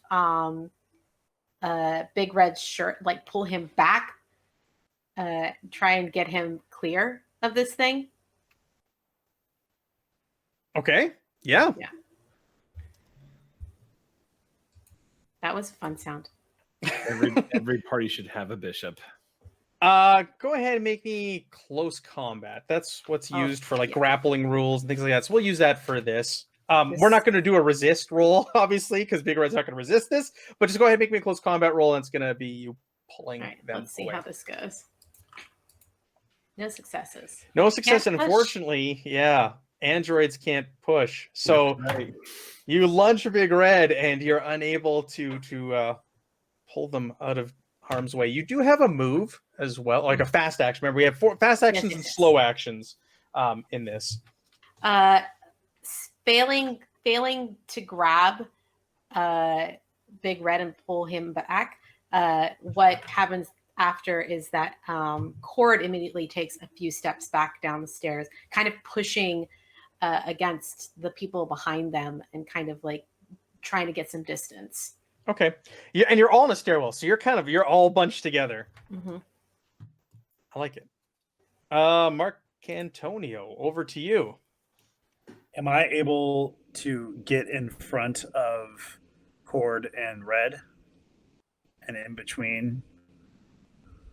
Yes. Okay. Yes, you could push and shove your way up there. Yeah. Yeah, I'd like to do that and shoot it with the shotgun. This will go Okay. well. Did you get the shotgun on your sheet, or do you want me to throw it out there for you? I already have it. Oh, Perfect. Yeah, no, I remembered how to add it. So, yeah, I take aim and let's see. Wait, why is it not letting me? Oh, there we go. Okay, cool. Perfect. All right. Yeah, there we go. 2 successes. Nice. Do you want to push it? I do. Okay. Go Nice. ahead. Push that roll. Nice. Holy moly. So 4 successes total. 4 successes, yeah. But So you have you 5 stress now? Yeah. Yeah, Yeah. I do. So 3, 4. Legit So- though. Do you want to put it Yeah. all to damage? Because right now that's 6 damage from what I'm counting. 3 is your base. 4, Yeah. 5, 6. What are the other stunts I could possibly do here? That would be good. Like- Make sense here. Push, Not disarm. Like Disarm his face. No, I'll- all to damage. I'll be honest. These things are tough. They have really good natural armor. They Yeah. have decent hit points. All to damage. Okay. And All to its damage. Damage is So it's- I 3 believe damage. shotguns are half damage against armor, if I Okay. remember correctly. And then, but it's 3 Half damage against against armor? Really? Yeah, That I makes think sense. I remember seeing that too. Yeah, because it's more of a wide surface area as opposed to I'm like looking it up in the puncturing. gear right now. Yeah, rifle. where, That was like- where that was high like- velocity rounds will just pierce. Yeah, This armor is going to doubled be against the shotgun. smaller. And... Oh, armor's doubled. Okay. Yep. I did not know that. So Armor is doubled against the shot. Well, you didn't know this thing was armored. exactly, yeah, Oh. exactly that. Yeah. Oh I don't my know how God. that's in for blood. That's doubled armor. No, I did roll it as double. Yes. So you fire took buckshot it at this nothing. thing, and it just like bounces off the concrete, the Ugh. stairwells, the metal railing off of it, and you just make it mad. And it looks at you, and its hands come forward and screams at you. And its turn is next. Yes. Yes.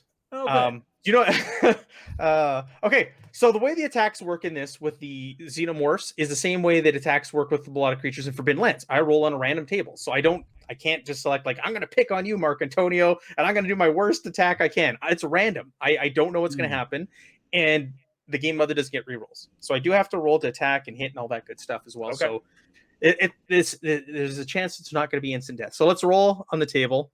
Sure. Why not? See what happens. I'd like to Attack point roll. out that Eddie was the first person to die in my Alien game. Yes. So, but really quickly, so just so we're understanding, because I don't know the system, but I'm just thinking logically. To get to Eddie, they would have to pass Big Red, Cord, and Archie. To Mark Antonio. Mark Antonio No, pushed this past part- Sorry, my I'm lord. saying Eddie. I'm saying Eddie talking about Eddie. I I mean know. Sarge. But like to get Mark to, Antonio pushed I push my way forward. past all of you to get Oh. between you Yeah. and this thing, like to Yeah. protect his squad. It's very heroic. Take a story point. Okay. Cool. Okay, so I rolled capture for the hive. The xenomorph attacks Oh, with its shit. venom spike tail with 12 base dice. If the attack causes any damage, the xeno pulls its punch, so only 1 point of damage is inflicted, and the paralyzing venom takes effect. The victim must make a stamina roll. The number of successes rolled is the number of rounds they can stay up. Then they fall unconscious for 1 shift. One shift is 5 to 10 hours. We do have a medic here. We have a medic here. So we're not done. We're not We done with this yet. So the paralysis can be removed with a shot of adrenaline, medical aid roll using a medical kit, which we have. But otherwise, the Xeno will capture them for the egg chamber. So let's roll my 12 base dice, and I could get no successes on this. you say that. I clicked it. If you click it, you can all see it. I don't want to. I don't want to be. So every click it. What do you see? I see 1, 2, 3. I see 5 see that. successes. I don't see anything yet. Click on the 12 pick. Like I see 5 successes on there. I see 1 success. Is it the top one or the bottom one you're clicking on? I clicked on the bottom one. I only see 1. Oh, the top. Okay, let's go with the top one. Yeah, 1 success. All right, so it hits you. Me? It hits you. Yeah, it hits Okay. you with its tail. So its tail comes down, and it like one swift motion. Everybody's looking. They think it's just gonna cut right through you, and it just kind of like pierces you. And then the tail you pulls clicked it. back. I see. You did it twice. I double clicked. Quick question. on the other one, I only see 2, so it's fine. Whatever. If We'll go with the lower one. I'd like to point something out just real quick. If you are a Colonial Marine, you are wearing a Armor. M3 personal armor set. You have an I am. armor of 6 against this attack. So I do. click the word armor on your character sheet, and there was only 1 success. So let's see if your armor will stop it. Hopefully. I just clicked it. Hold on. Oh, is it not equipped? That might... Yeah, it's not equipped. Can you move it? It's not letting me move. It's active. Yeah. So okay. You move it. If you move it, I'll roll. Why is it doing that? There we go. Okay, now it's active. So just click on the word armor. Oh, click on the word in general or in Yeah, on the general tab right below stress. Okay, yeah, duh. Okay. Okay. So the armor did not. You have a story point. You do have a story point, I do. which is an automatic success. Do you want to stop this? Yes. Okay, spend your story point. It just like glances off your armor. This spiked tail. Okay. Do story points roll over or no? Yeah. So if you have Okay. one from last, Cool. it'll roll over. Okay. Archie, it's your turn. Okay. I am essentially in the front now, whereas Sarge is in the back with the xenomorph. How far away am I from it? Because I would like to use my rifle if possible. You can. But you're all kind of bunched up on the stairs together. You're in a stairwell, so you could shoot. It's coming from above, like down. Yeah. So you have a clear shot at it. Okay. So my fast action will be to aim. Yep. Be a +2 to the roll. Yep. And then I'm going to shoot this thing with my rifle. Attempt to, at least. I don't know if this is going to be correct, but we're going to see. Because I think it won't add the +2 automatically, or maybe it will. Okay, no, that's a damage bonus. No, ma'am, there it is. See, it was trying to do me dirty. Okay, don't do me wrong. One success, so you hit it. Go ahead and roll me stress, please. No. The face hugger. So we cannot re-roll it. So we got one success. You've hit it. That's 2 damage. Okay. You're holding together. Nice. Holding together. Nice. It's armor piercing. It is armor piercing. So my armor is now halved instead of doubled against this attack. I can say Sarge. So it stopped 1 of the 2 points of damage. So you shoot through, just unloading your pulse rifle. It hits, and all of a sudden this green acid shoots out of the wound, and it screams. You're all taking acid splash. Hold on a second. Here. Who are all of us? Because you're all in short range, like you're all in close combat with it. It just sprays. Yes, the one thing that can really, really hurt me. Yeah. Also, armor will attempt to soak that. Yeah, but the armor gets damaged. Yes, you will get to roll your armor, but for every point it soaks, your armor's reduced by a point. Like it deteriorates permanently. So bear with me here. Acid splash. Good times. Everybody forgets about the acid splash until it happens. I mean, when he pulled the shotgun out, I was remembering exactly what happened in Aliens, and I was like, I hope he gets away from that. Oh, nothing. No successes. So the acid just flies out of the wound, and it goes on the concrete of the stairwell and starts burning away. And you all see it, and you're like, oh, what is pulsing in the veins of this creature? Okay, that was good. Big Red, over to you. Well, it goes, tss, which means maybe it evaporates. When it is hit with, get down. I'm gonna set up on Sarge's shoulder to aim as fast action. And we're gonna put a little bit of a rocket launcher right up this. You should rocket at point blank. Yes. Okay. Because we're going up the stairwell. Yeah. So rather than worrying about structural ceiling fuckery, the rocket is launching out and up. I love it. Let's do it. Yeah, let's go. Give yourself that +2 and let's blow up a xenomorph. I hope you guys like ringing ears. Here it goes. Do you want to push it? It's success with two successes.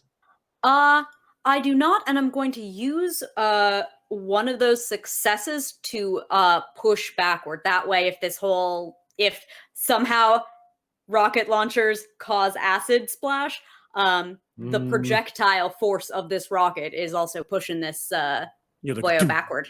Yeah. Perfect. Big Red, let me find your rocket launcher. I just want to see what 5 the damage. Damage 5. Ooh, Yes. base damage 5. It is a rocket. Wow. That's fantastic. Okay. Armor, please don't soak. Armor, please don't soak. Sam, you just did what all of us wanted to see done in Aliens. 1 point of damage soaked. All right, so 5 points of damage into it net? No. 4 points. 4. Yeah, because I spent on stunt. Worth. That's a lot of damage. That's really good. Get gone. Fantastic maneuver.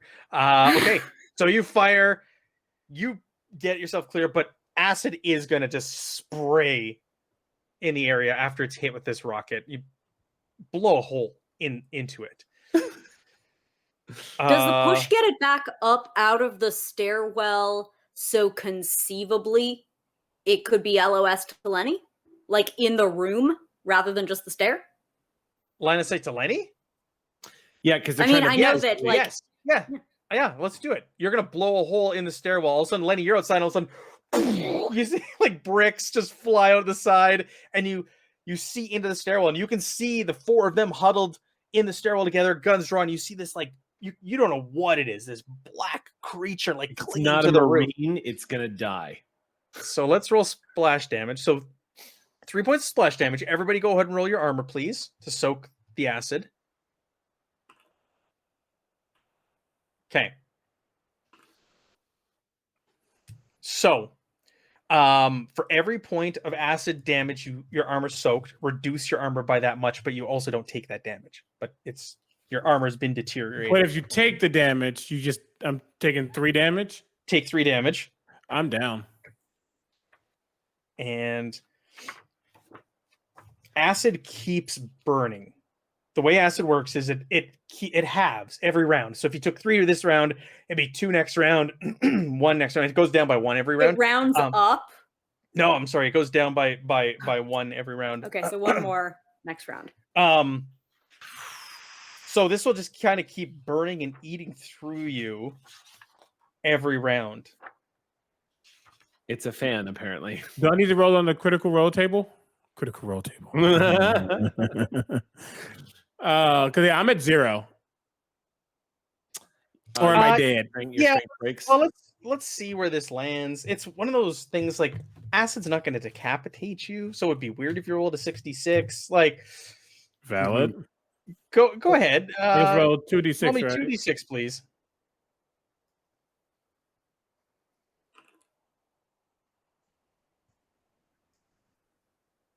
Wait, fail. I was like, plus 2. You're stacking it against yourself. 32.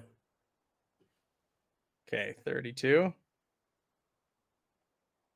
No, I got critical entries on Xenomorph's table, but I don't have critical entries by Xenomorph's table. Yes, they don't crit. Yeah. Yeah, I mean, 32. Where does this acid hit you? It hits you crotch hit. I'm not making that up. 32 is crotch hit.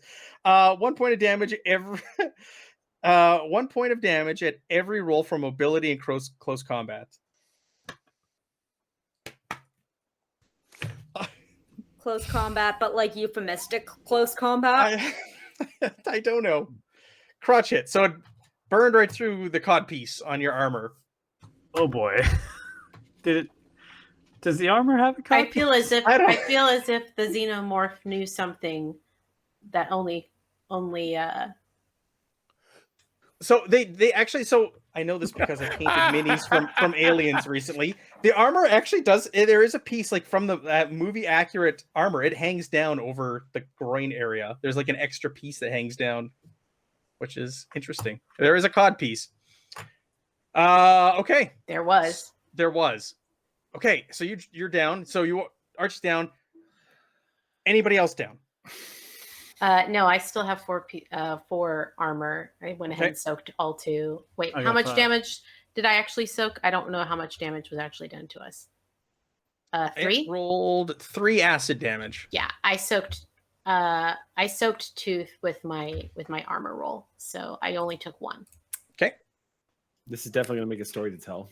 Lenny, I soaked none of it. I took it all to just myself, but I'm tough as and you're so. up. That's awesome. Yeah, Red's got 7. Red's All right. tough. Lenny, you Archie. see this. Lenny, you've got eyes on this situation.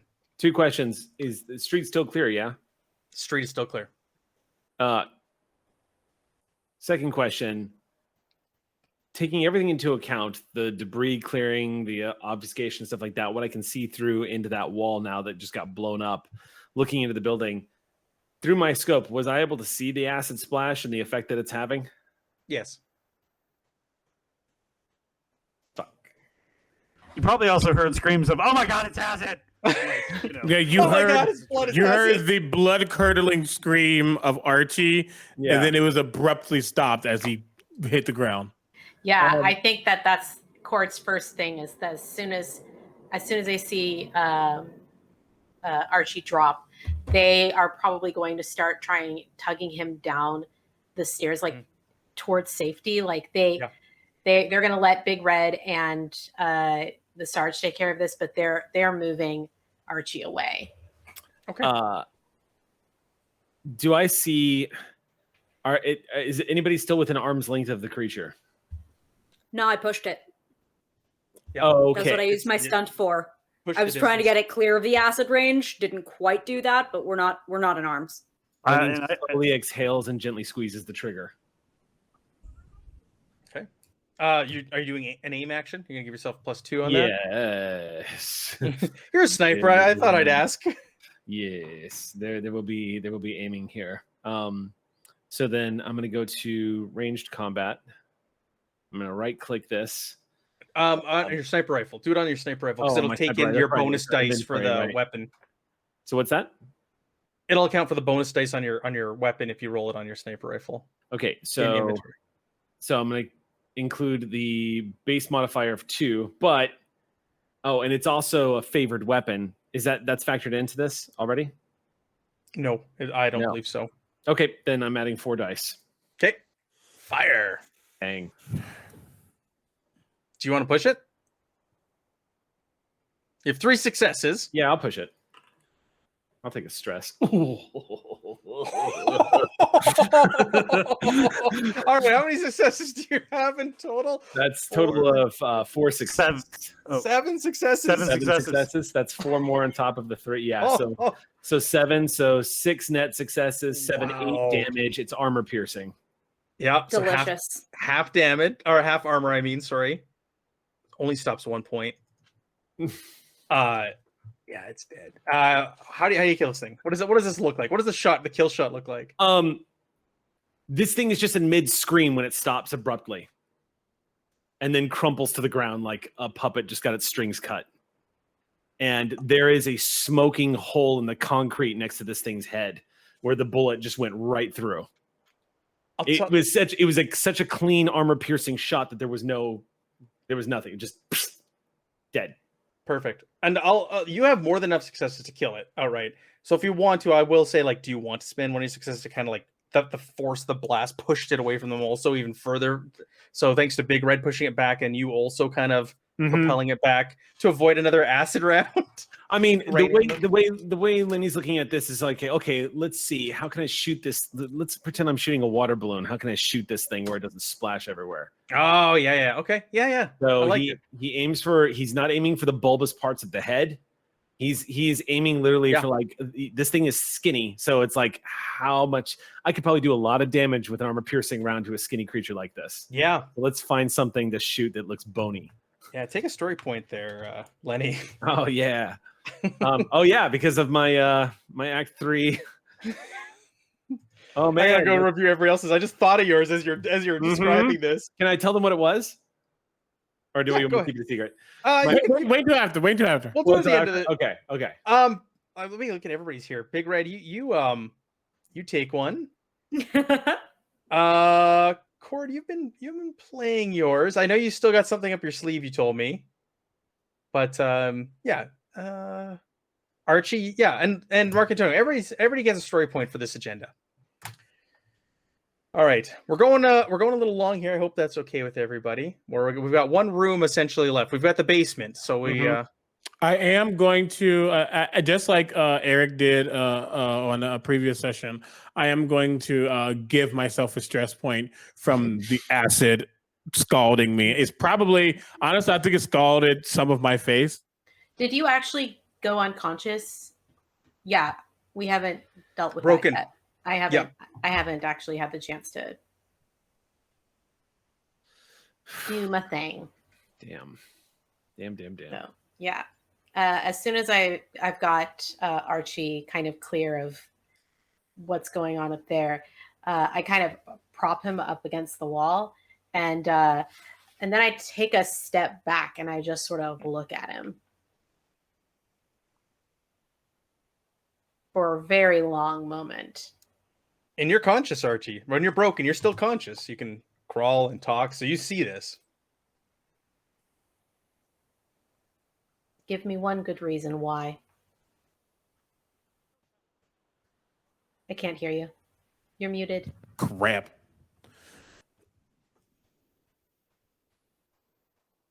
You don't have a good reason. Fucking right, I don't. And they kind of get a little bit closer, not too close to actually for Archie to be able to like reach out and get them, but they kind of crouch down.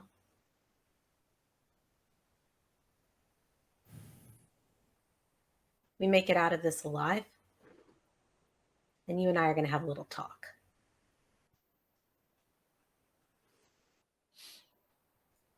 I'm here for a reason. And you think I'm not? Didn't say you weren't. But I'm not silly. No, you're just petty.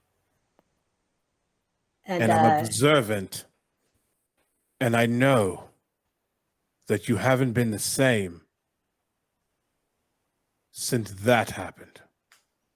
Want to see just how much not the same I am? If you want that to be your story. Like I said, you're the one that's petty. And I'm going to go ahead and give him some aid. So while this conversation was happening, Lenny had no idea what the F they were talking about, but it started getting tense. And Lenny's finger slowly slipped back onto the trigger as he was watching this through a scope. He just sits there and his brow is furrowed and he's just really like looking at them both through the scope, just like, what the fuck? But he doesn't do anything. Yeah. And polluting the comms, Red is, acid burns real freaking good. Yeah. That do I need to roll for another one? Do I get to roll on armor for the additional? Yeah, roll on your armor, please. Oh, okay. Your armor stops it in its tracks, but you also reduce your armor by 1 point because it did stop the acid. All right. I also got 3 successes on my medical aid check. Beautiful. So 3 hit points back to Archie. Or like 2 is your maximum, then back up to 2. Yeah. And I'll stumble a little bit because I'm still hurt. I mean, there's still a clear acid burn going across most of his face right now. Some spots every now and then. This is good makeup. Rad star. Mm-hmm. And he just stares.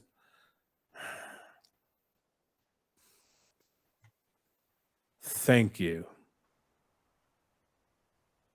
But it doesn't change what I believed before I got here.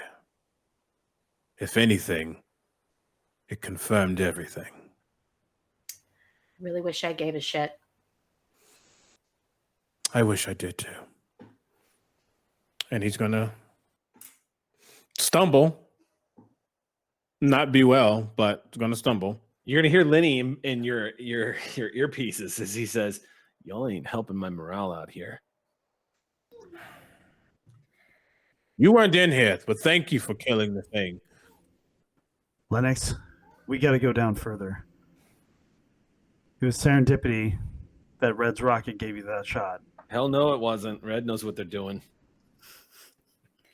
Point being, I doubt we're going to get another opportunity like that, get yourself in here. Then he pauses for a second and says, "You sure you want me off the street, Sarge?"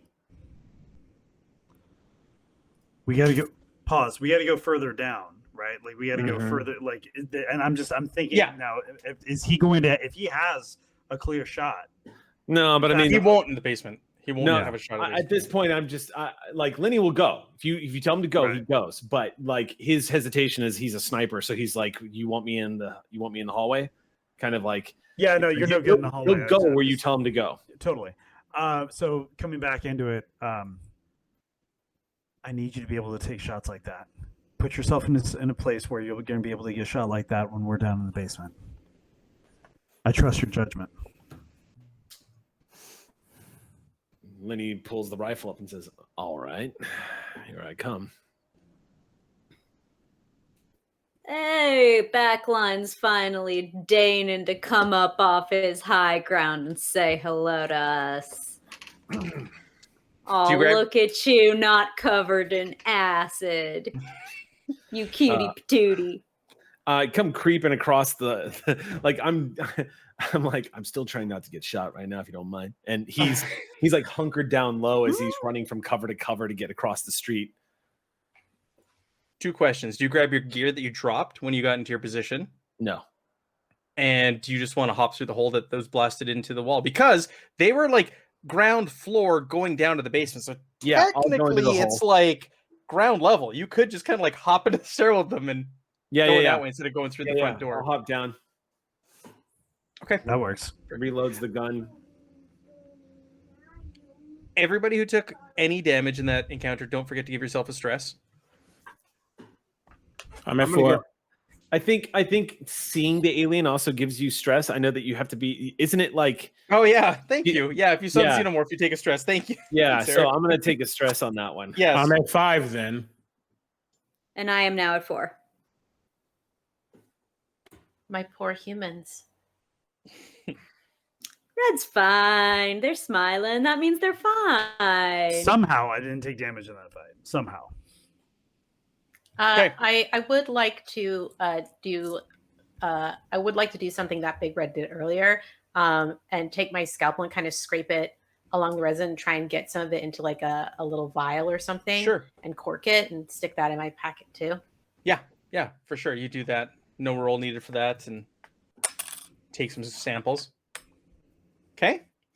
Heading down the stairwell. There's just a basement. So you get to the bottom of the stairwell. There's a door, a shut door greeting you, a metal door, a fireproof door.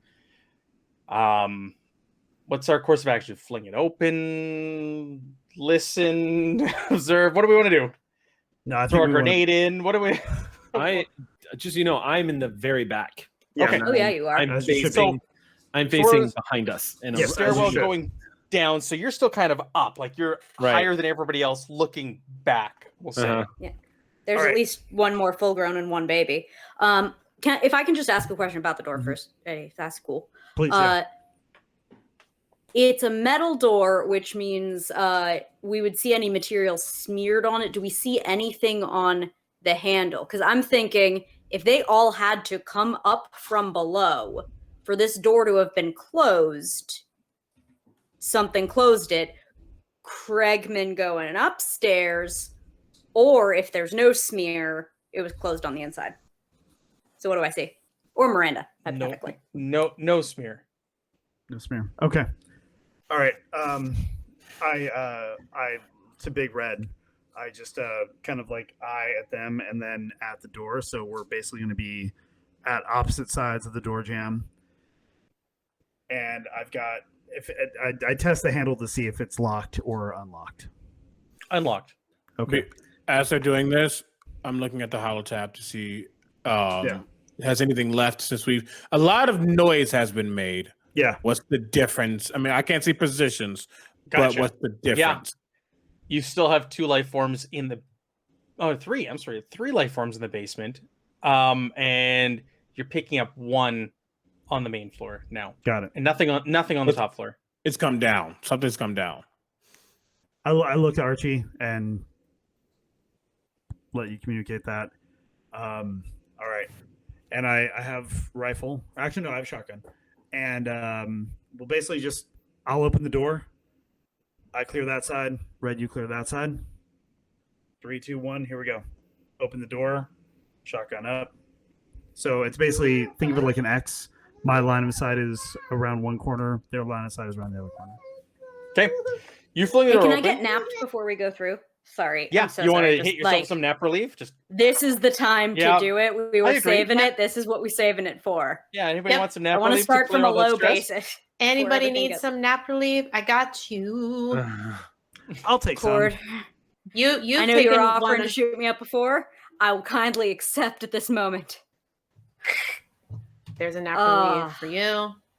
You've My already best had meta. a nap relief done to you, Sarge. You understand the consequences of using it again in such a short period of time. Do you consent? Remind me. It's Agility. Yeah, it was a agility? minus to agility. So no, I'll just play with my poker chip. How much does it take off the? Is it a down to 0? Is it just a flat? It's down to 0. You lose all of your stress. All right. Cool. I'll play with my Much poker chip appreciated, best as we're Megan. doing this. I'll take my stress down to 4. I stare at Cord and I hold out my hand. Nap relief for you. All right. Stress cleared. Okay. Honestly, what I love about this is he is totally the person who got caught being that person, and he has no rebuttal. Now he's just, yep. But if we get off this planet, though, I'm shutting all your asses down. We don't see what's what. Don't get it twisted. Oh, audience, my character does not win this battle. Let this be clear, because he is not a good person. But still. Yeah, at that point, Lenny's gonna pipe up and be like, "You two are freaking me out a little bit. How are we freaking you out? You're freaking me out Of a all little the things we just saw, we saw something be busted out of somebody's chest. We saw a literal black alien that we've never seen before, but it's the human and the synthetic fighting that freaks you out. You're damn right. You're my team, and you're going to be the ones to keep me alive from the crazy shit we're seeing down here. So if y'all are in the middle of fighting each other, my odds of survival, everyone's odds of survival is going to drop. Y'all are freaking me the fuck out right now.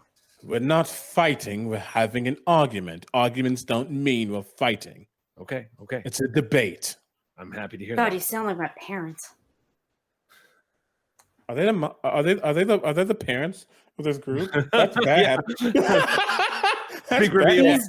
Dear God, Sarge, can we bust through this door and face some kind of All right. unearthly Yeah. horrors? What did All right. We've got.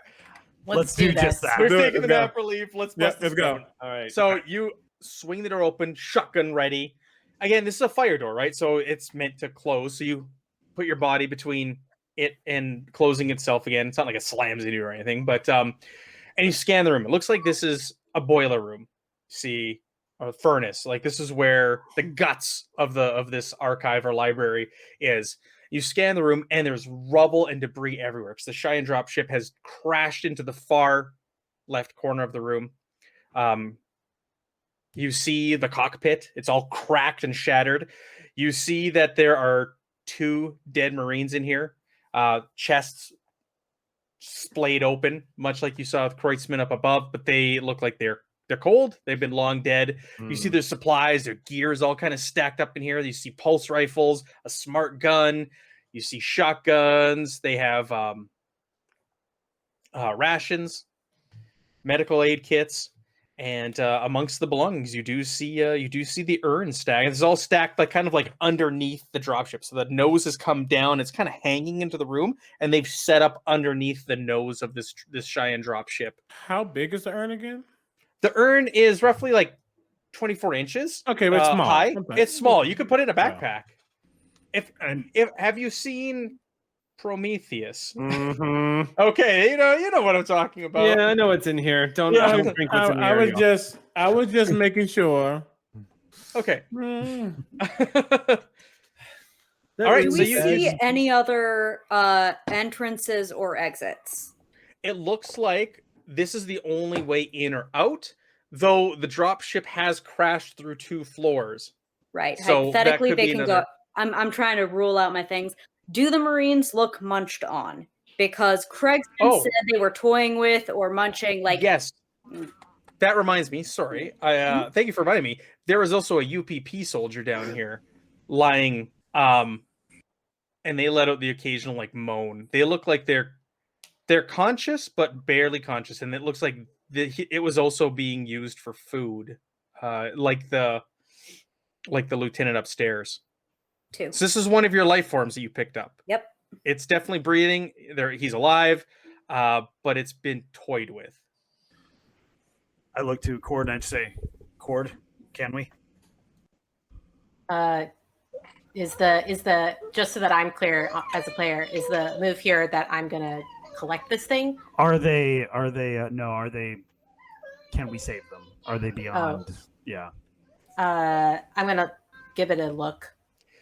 You scan them. They're in very, very critical condition. These things have basically played with the soldier. They've eaten it in such a way and kept it alive that it's probably got he probably has a day or 2 left to live. There's not much you can do medically to bring them back.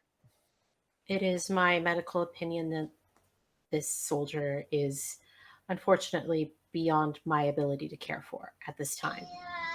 Copy. I go for the urn. Okay. Mark Antonio goes for the urn. Like I said, it's all kind of like all their belongings are underneath, including the 2 dead Marines are underneath the nose of this dropship. And as Mark Antonio goes over there, grabs the urn, you're right underneath kind of like the opening goes up into the dropship. And everybody who's there, you notice this like liquid kind of like drip down on Mark Antonio's shoulder as he's bending down to grab the urn. It's like kind of like drool, if you will, kind of just drip down on Mark Antonio's shoulder. And you feel it, you touch it, you look up, and you see 2 more of these things looking down at you.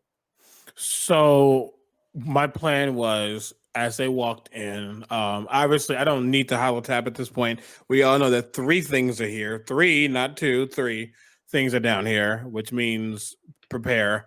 In my hand, I have the grenades. I have at least one of the grenades. EMP? Yeah. Okay. Yeah. And the minute I see them, I say, Sarge, get down. And I chuck. Yeah, I'll give you like a surprise or free round. Yeah. You're on the ready. Go ahead, throw that.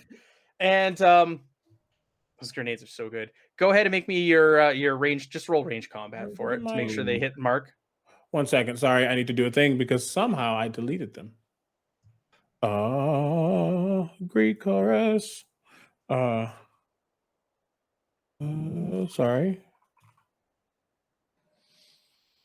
There you go. Yeah, I somehow put him in the wrong spot. There you go. Wait, ma'am. Wait, did I do that? Oh, who? That was me pressing on someone else's character sheet. I was looking for them.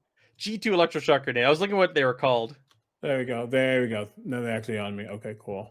G2 electric shock grenade. 2 successes. Okay, you hit your mark.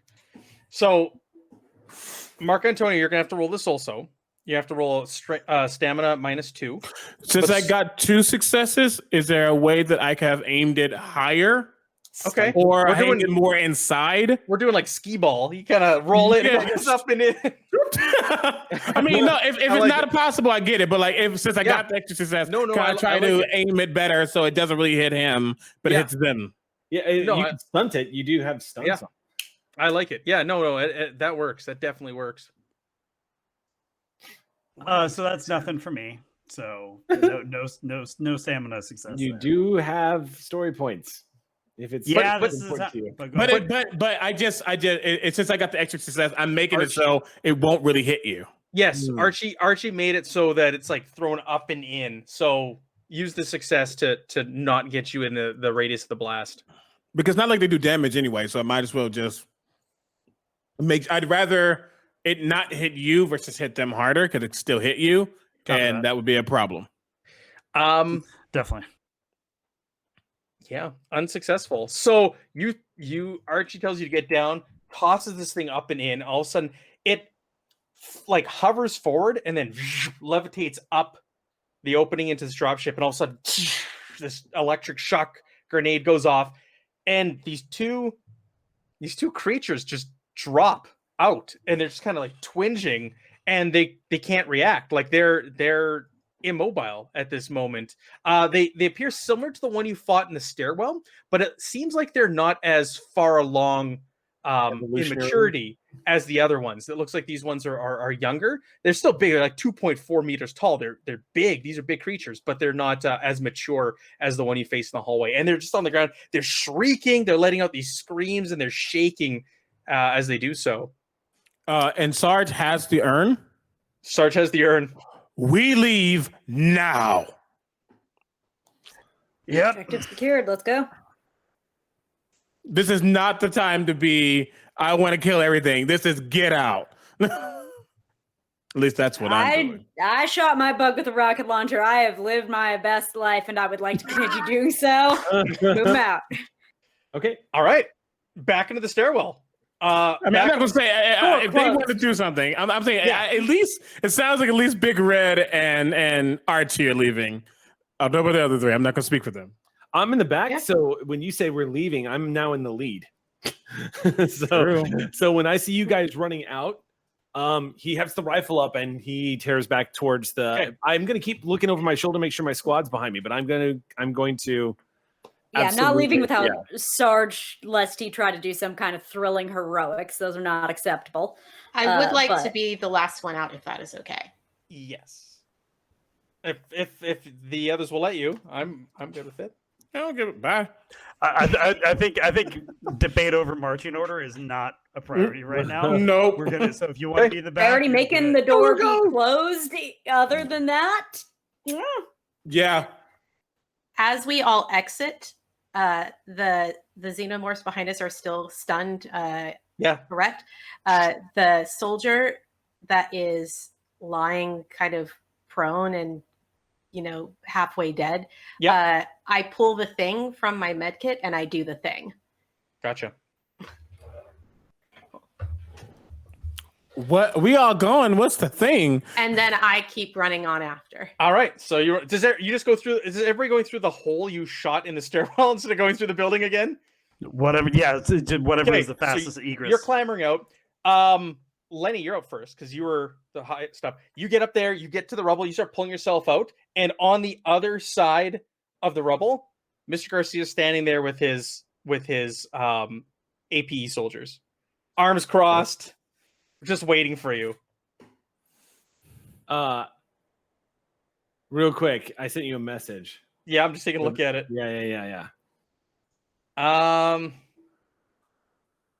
Cord, you were really like, you waited till everybody was gone out of sight before you did anything. Yeah. Okay.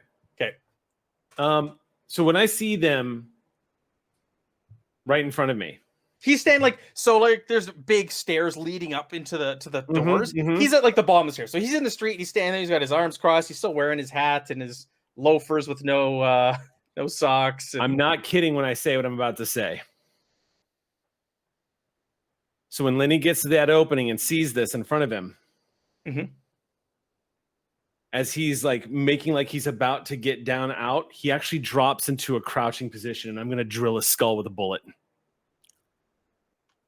I'm not going to hesitate. I'm just the moment I see him exposed within short range of me, I'm putting his face on the other end of the scope, and I'm going to spatter his face all over out of his thing.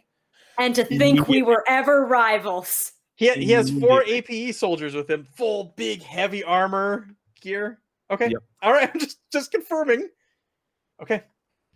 Cold. I got your back, buddy. Let's go. Beautiful. I love it. Beautiful. Who's paying you now, soldier? Sweet chaos. Hold on. We just got yelled at for infighting, and he about to kill our one way out of here. I see it. I'm not judging you. I'm calling it what it is. I'm calling a buck what a buck is. I'm here for it. There's not a bone in Lenny's body that thinks this motherfucker's letting us on that thing. I also agree with that. I do. I 1000%. I agree with that. Archie's just, I want to go. All I know is this guy has asked us to turn over fellow Marines. He's asking for a bioweapon, and he's lying to us about getting us off planet. And even if he does get us off planet, every bone in Lenny's body says he's putting things in us while we sleep. Yep. So Lenny spots the guy, sees his moment, realizes he's still in the stairwell, knows that these things are behind him, but I've still got cover for these guys in front of me, and they don't know what's coming behind us. So, yeah, Lenny's going to. I don't know what happens next, but Lenny's going to drill him. And wow, I'm just gonna pop the shot. I was not expecting this, and that is the best part. I'm not gonna aim, obviously, because I don't have that kind of time. Mm-hmm. So I'm just gonna do it. Do you want to push that? So 1, 2, 3, 4, 5 successes. Do you want to push and get some more? Push it. Push it. Push it. Run up the score. Push it. Fuck it. We do it live. I don't know that there's a human being that can survive what that sniper rifle just did to him. No, there isn't. You're putting a hole through him. So 3, 4, 5 damage to Okay, then 6. Push it so it ricochets and kills them too. Like no. So yeah, Lenny kicks the butt of the rifle up, looks down the scope, and takes the shot. Cord, I'm going to say this coincides with when you do your thing. Mm-hmm. And this has everybody's attention. Go ahead, roll me a D66. I want to see where you hit this guy. Okay. 2D6. Whew. Roll me a 66, please. I feel like isn't like 64, 65 in the heart. And while I acknowledge that for poetical purposes, you got 1 6. You got 1 6 though. Roll it again. Roll another 6. Okay. You did get 1 6. Let's keep it. I like these odds. Oh my god! 65. You rolled a 65. Pierced head. You did it. Lenny did it. Shot rings out. Neck snaps back. Just drops. This plays back to your like Act 1 agenda also. This is Lenny. Wow. Dang. Ladies and gentlemen, this is Lenny. I'm sorry. That is probably one of the most poetic things I've ever witnessed in a game. It could have backfired horribly.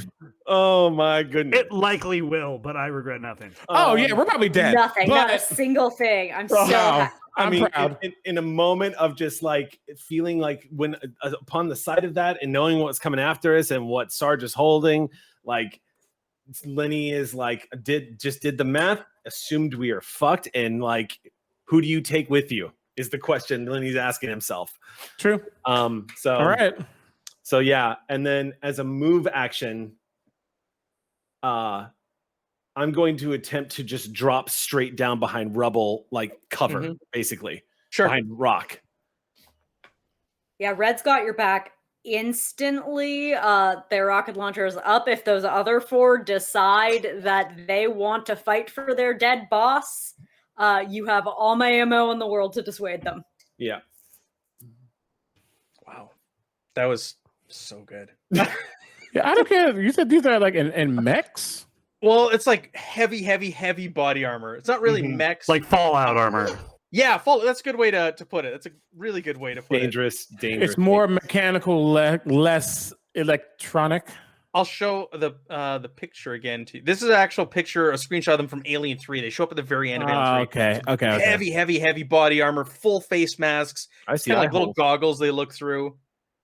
I see eye holes. All of a sudden the comms crackle, Mark Antonio. And it is it's your commanding officer. Lieutenant Maria Rogers. She goes, "What's the situation?" Where to begin? We have confirmation that you have the object. Can you have confirm? the object. We are confirmed. We are ready for exfil immediately. Roger.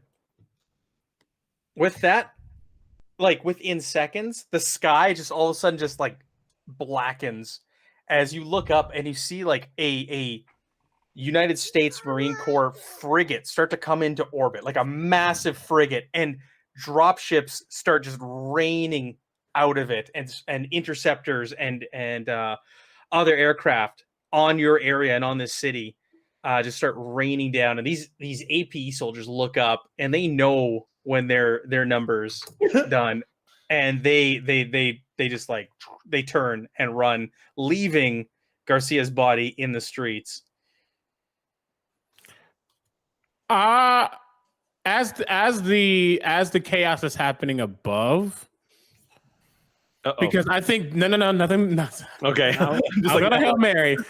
As the chaos is happening above, yes, I kill Cord. No, I wouldn't do that. I would not do that. No, you wouldn't. But I think this is the flip side of the Lenny RT friendship. It's one of those where like he's the Hufflepuff of Ravenclaw. Anywho, but knowing what's going to happen, knowing what could happen, knowing that Red is more so prepared to fight than to turn on the other way and start to protect, I get the body and I drag it inside to where the aliens are. So Garcia's body? Yes. So no one knows Garcia is dead from our hand. Very good. Yeah. You do it. Take it, toss it in there.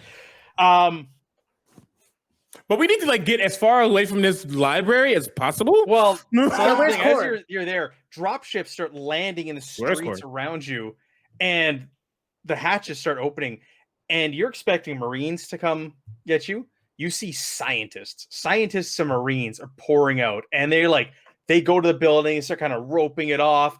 Ones are running over to you. They're scanning the five of you. They're decontaminating you.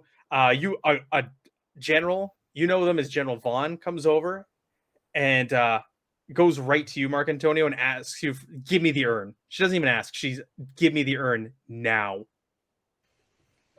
General, I will be happy to hand over this urn the moment my team and I are safely aboard. She looks back at the dropship, and there are a group of Marines. They're all artificial womb soldier Marines, and their armor is all like kind of painted black. It's standard issue armor that they're wearing, but it's all painted black. And you know them as the Black Guard. They're kind of like her own little lapdog. She sends them out on missions and all sorts of things. And these guys are really elite. And she just looks at them, snaps her finger. They come over, and they're gonna take that urn from you, whether you resist or not. And she's like, "That's an order," she says as they march on over, and they go to take it from you. I pull the sample out of my med kit and kind of hold it up, and sort of like offer it to her. She smirks. Very good. Very good. We have one good Marine here. I can see your android is functioning properly. That is yet to be determined. However, I also have valuable information ascertaining, and he just started rambling about what's down there and everything that's been recorded. He's such a but per my what's this thing called? Agenda? Not my talent, but my thing that I rolled, they like me. I'm the favored one. She goes, there'll be time to discuss this, but this is not the place. And all of you forget what you saw here. Yes, sir. Yes, ma'am. Ma'am, sir? Ma'am. I thought it was usually sir, but also if she tells you ma'am, then it's ma'am. Valid. So the materials are taken from you. You are taken aboard a dropship. Not gently. They're not showing. They're not very kind in their approach. And you're taken back up to the frigate where you're debriefed on everything that took place on there. You were told to forget everything about it, and that you are all being reassigned to another end of this war, and to never speak with anyone about anything you saw here, anything you were told by any of the other Marines. Because they picked up your feed. So they told you to forget about Project Life Force, forget what you heard about Fort Nebraska. these creatures, using them as bioweapons on the front line. Like they sit you down for like weeks, and they just like kind of work you psychologically to just like get this out of you as a soldier and get you back on the front lines. And that's where we're gonna end it. We're gonna and everybody survived. Yeah, we shouldn't That's have. the But we craziest did. part. That is not what I expected at all. Because Like What 5 times happened I in the expected that. basement? do we Yeah, I do you wanna- want to know? Yeah. Do Should you we guys reveal- want to know? should we Do you reveal- wanna Thing reveal the that secrets? we did. Should we No, reveal the story camera points needs on to know. camera or off camera? Yeah. Who knows? Yeah, do you all want to do your agendas quickly before we end this? Yeah, I'm down for that. Sure. Yeah, I'm done. Yeah, that's right. Who wants to go first? I feel like I should go last. Okay. Yeah. So my personal agenda was just always have a plan. Like just always, it was about just the closer you stick to a plan, do that. That was my act 1. My act 2 was after I got dropped in the first act. I needed to show you all that I was in command and that everyone was going to make it out alive, and that you could all look to me to feel good about that. Act 3, once I found out that the UA was experimenting on everybody, at that point, fuck the core, fuck the mission, fuck everything. Just get everybody out alive. That was the biggest thing. Yeah, I didn't care about killing the monsters. I just wanted us out of there, and I wanted to get you all alive. Wow. Okay. My personal agenda. I mean, it was very obvious. I was here to keep tabs on Cord. More than anything, I'm assisting y'all, but I'm here to watch them. But in Act 2, once the EMP blast went off, I was like certain that something happened to him, and I needed to make sure and talk about it, and just be ever watchful and report anything to Sarge if anything was wrong, and potentially do what I need to do to rectify that. But then Act 3, okay, Cord, you're fine, but we need to get this thing and get out. So my main mission was after monsters, after everything else, get the urn, nothing else matters, leave. Do the mission, because we don't got time for this. Red, always a complicated creature. I didn't even did I have to really adhere to the agendas? I forgot them half the time, and then they just happened.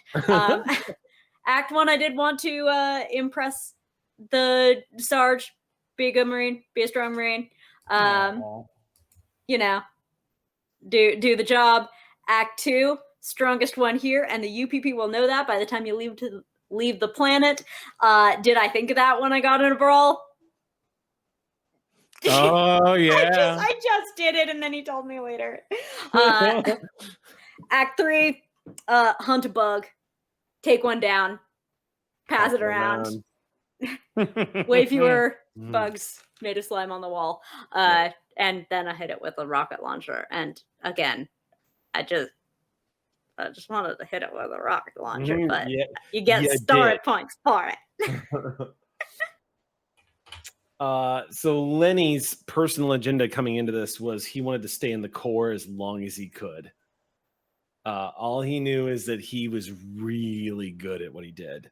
And it was the one thing he was doing right with his life. So he decided, I'm going to do everything I can to stay in the core as long as I can. Act 2, what got written on my sheet in Act 2 was, you outperformed the other Marines in the previous engagement, so continue to prove to them why you're here. So I went like full. So in Act 2, Lenny was just going full Born Identity, like constantly to the roof, constantly keeping an eye out, basically being the eye in the sky, the hawk. And then in 3, it said shooting up the UPP is one thing, but if you could bag one of those monsters, then you would have proven to the sergeant and everyone else what kind of Marine you are.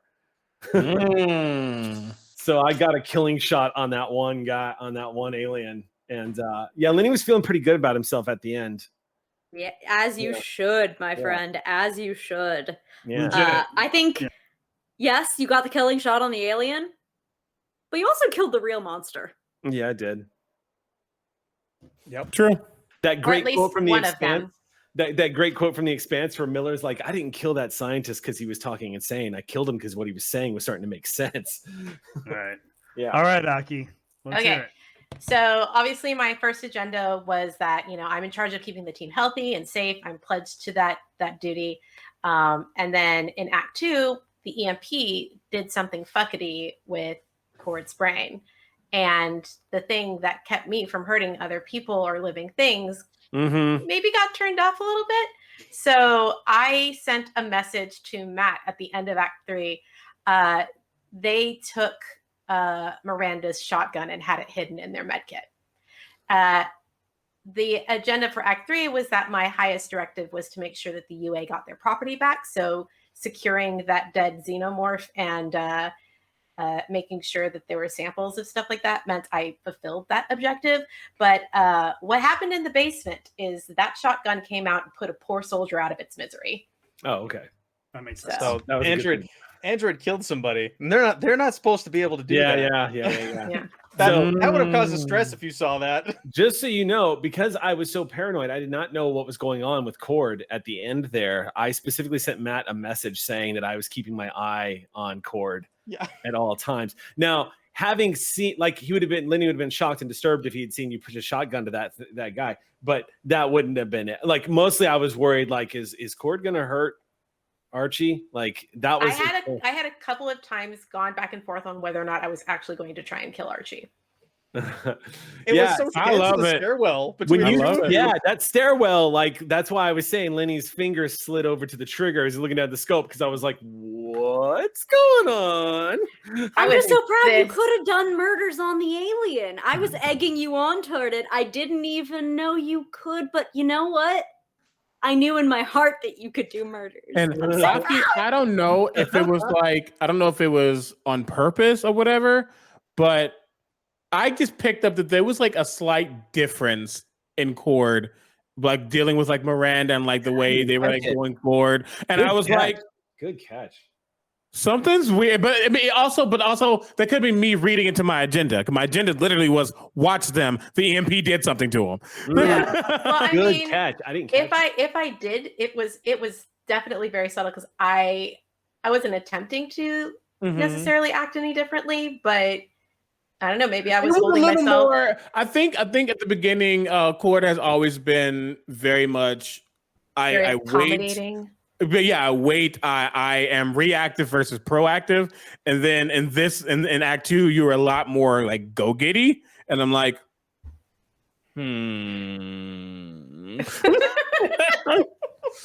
Yeah, I was having a lot of fun figuring out a way to play it because they're like the easy answer is to like turn on your own teammates or like like get real wacky with it. I mean, synthetics are an oppressed entity within this. Turning on the humans and giving them what for is perfectly logical. And you know what they say: you're happy we want justice and not revenge. That part again. Because real quick again, Archie was meant to be a prejudiced person against synthetics. So it would have been very warranted if Cord killed Archie. This was a lesson. Don't be Archie. Archie's good at what he does, but don't be Archie. Yeah, I was like, if I get to throw his pettiness in his face, that's enough for me. It was good. I had no idea anything was going on until y'all had that conversation in the stairwell. Yeah. And I was like, whoa, what has Archie been picking up on? I've been missing this whole time. Off. Like something is going on. Like these two have been reading each other quietly this whole time, and I had no idea. So thank you, Matt, for bringing us through this whole drama. Yeah. Yes, thank you. Thank you so much. Thank you, Matt. This was fantastic. Yes, thank you everybody for being really fantastic players. This was so much fun, and the squad survived. Maybe we can get the 5 of you together again in the future and go on your next mission. Yeah. I'd be down for that. That'd be man. I'd be totally down. Yeah. Cool, man. And thank you for everybody who joined us for our little adventure. Thank you. Thank you, bye.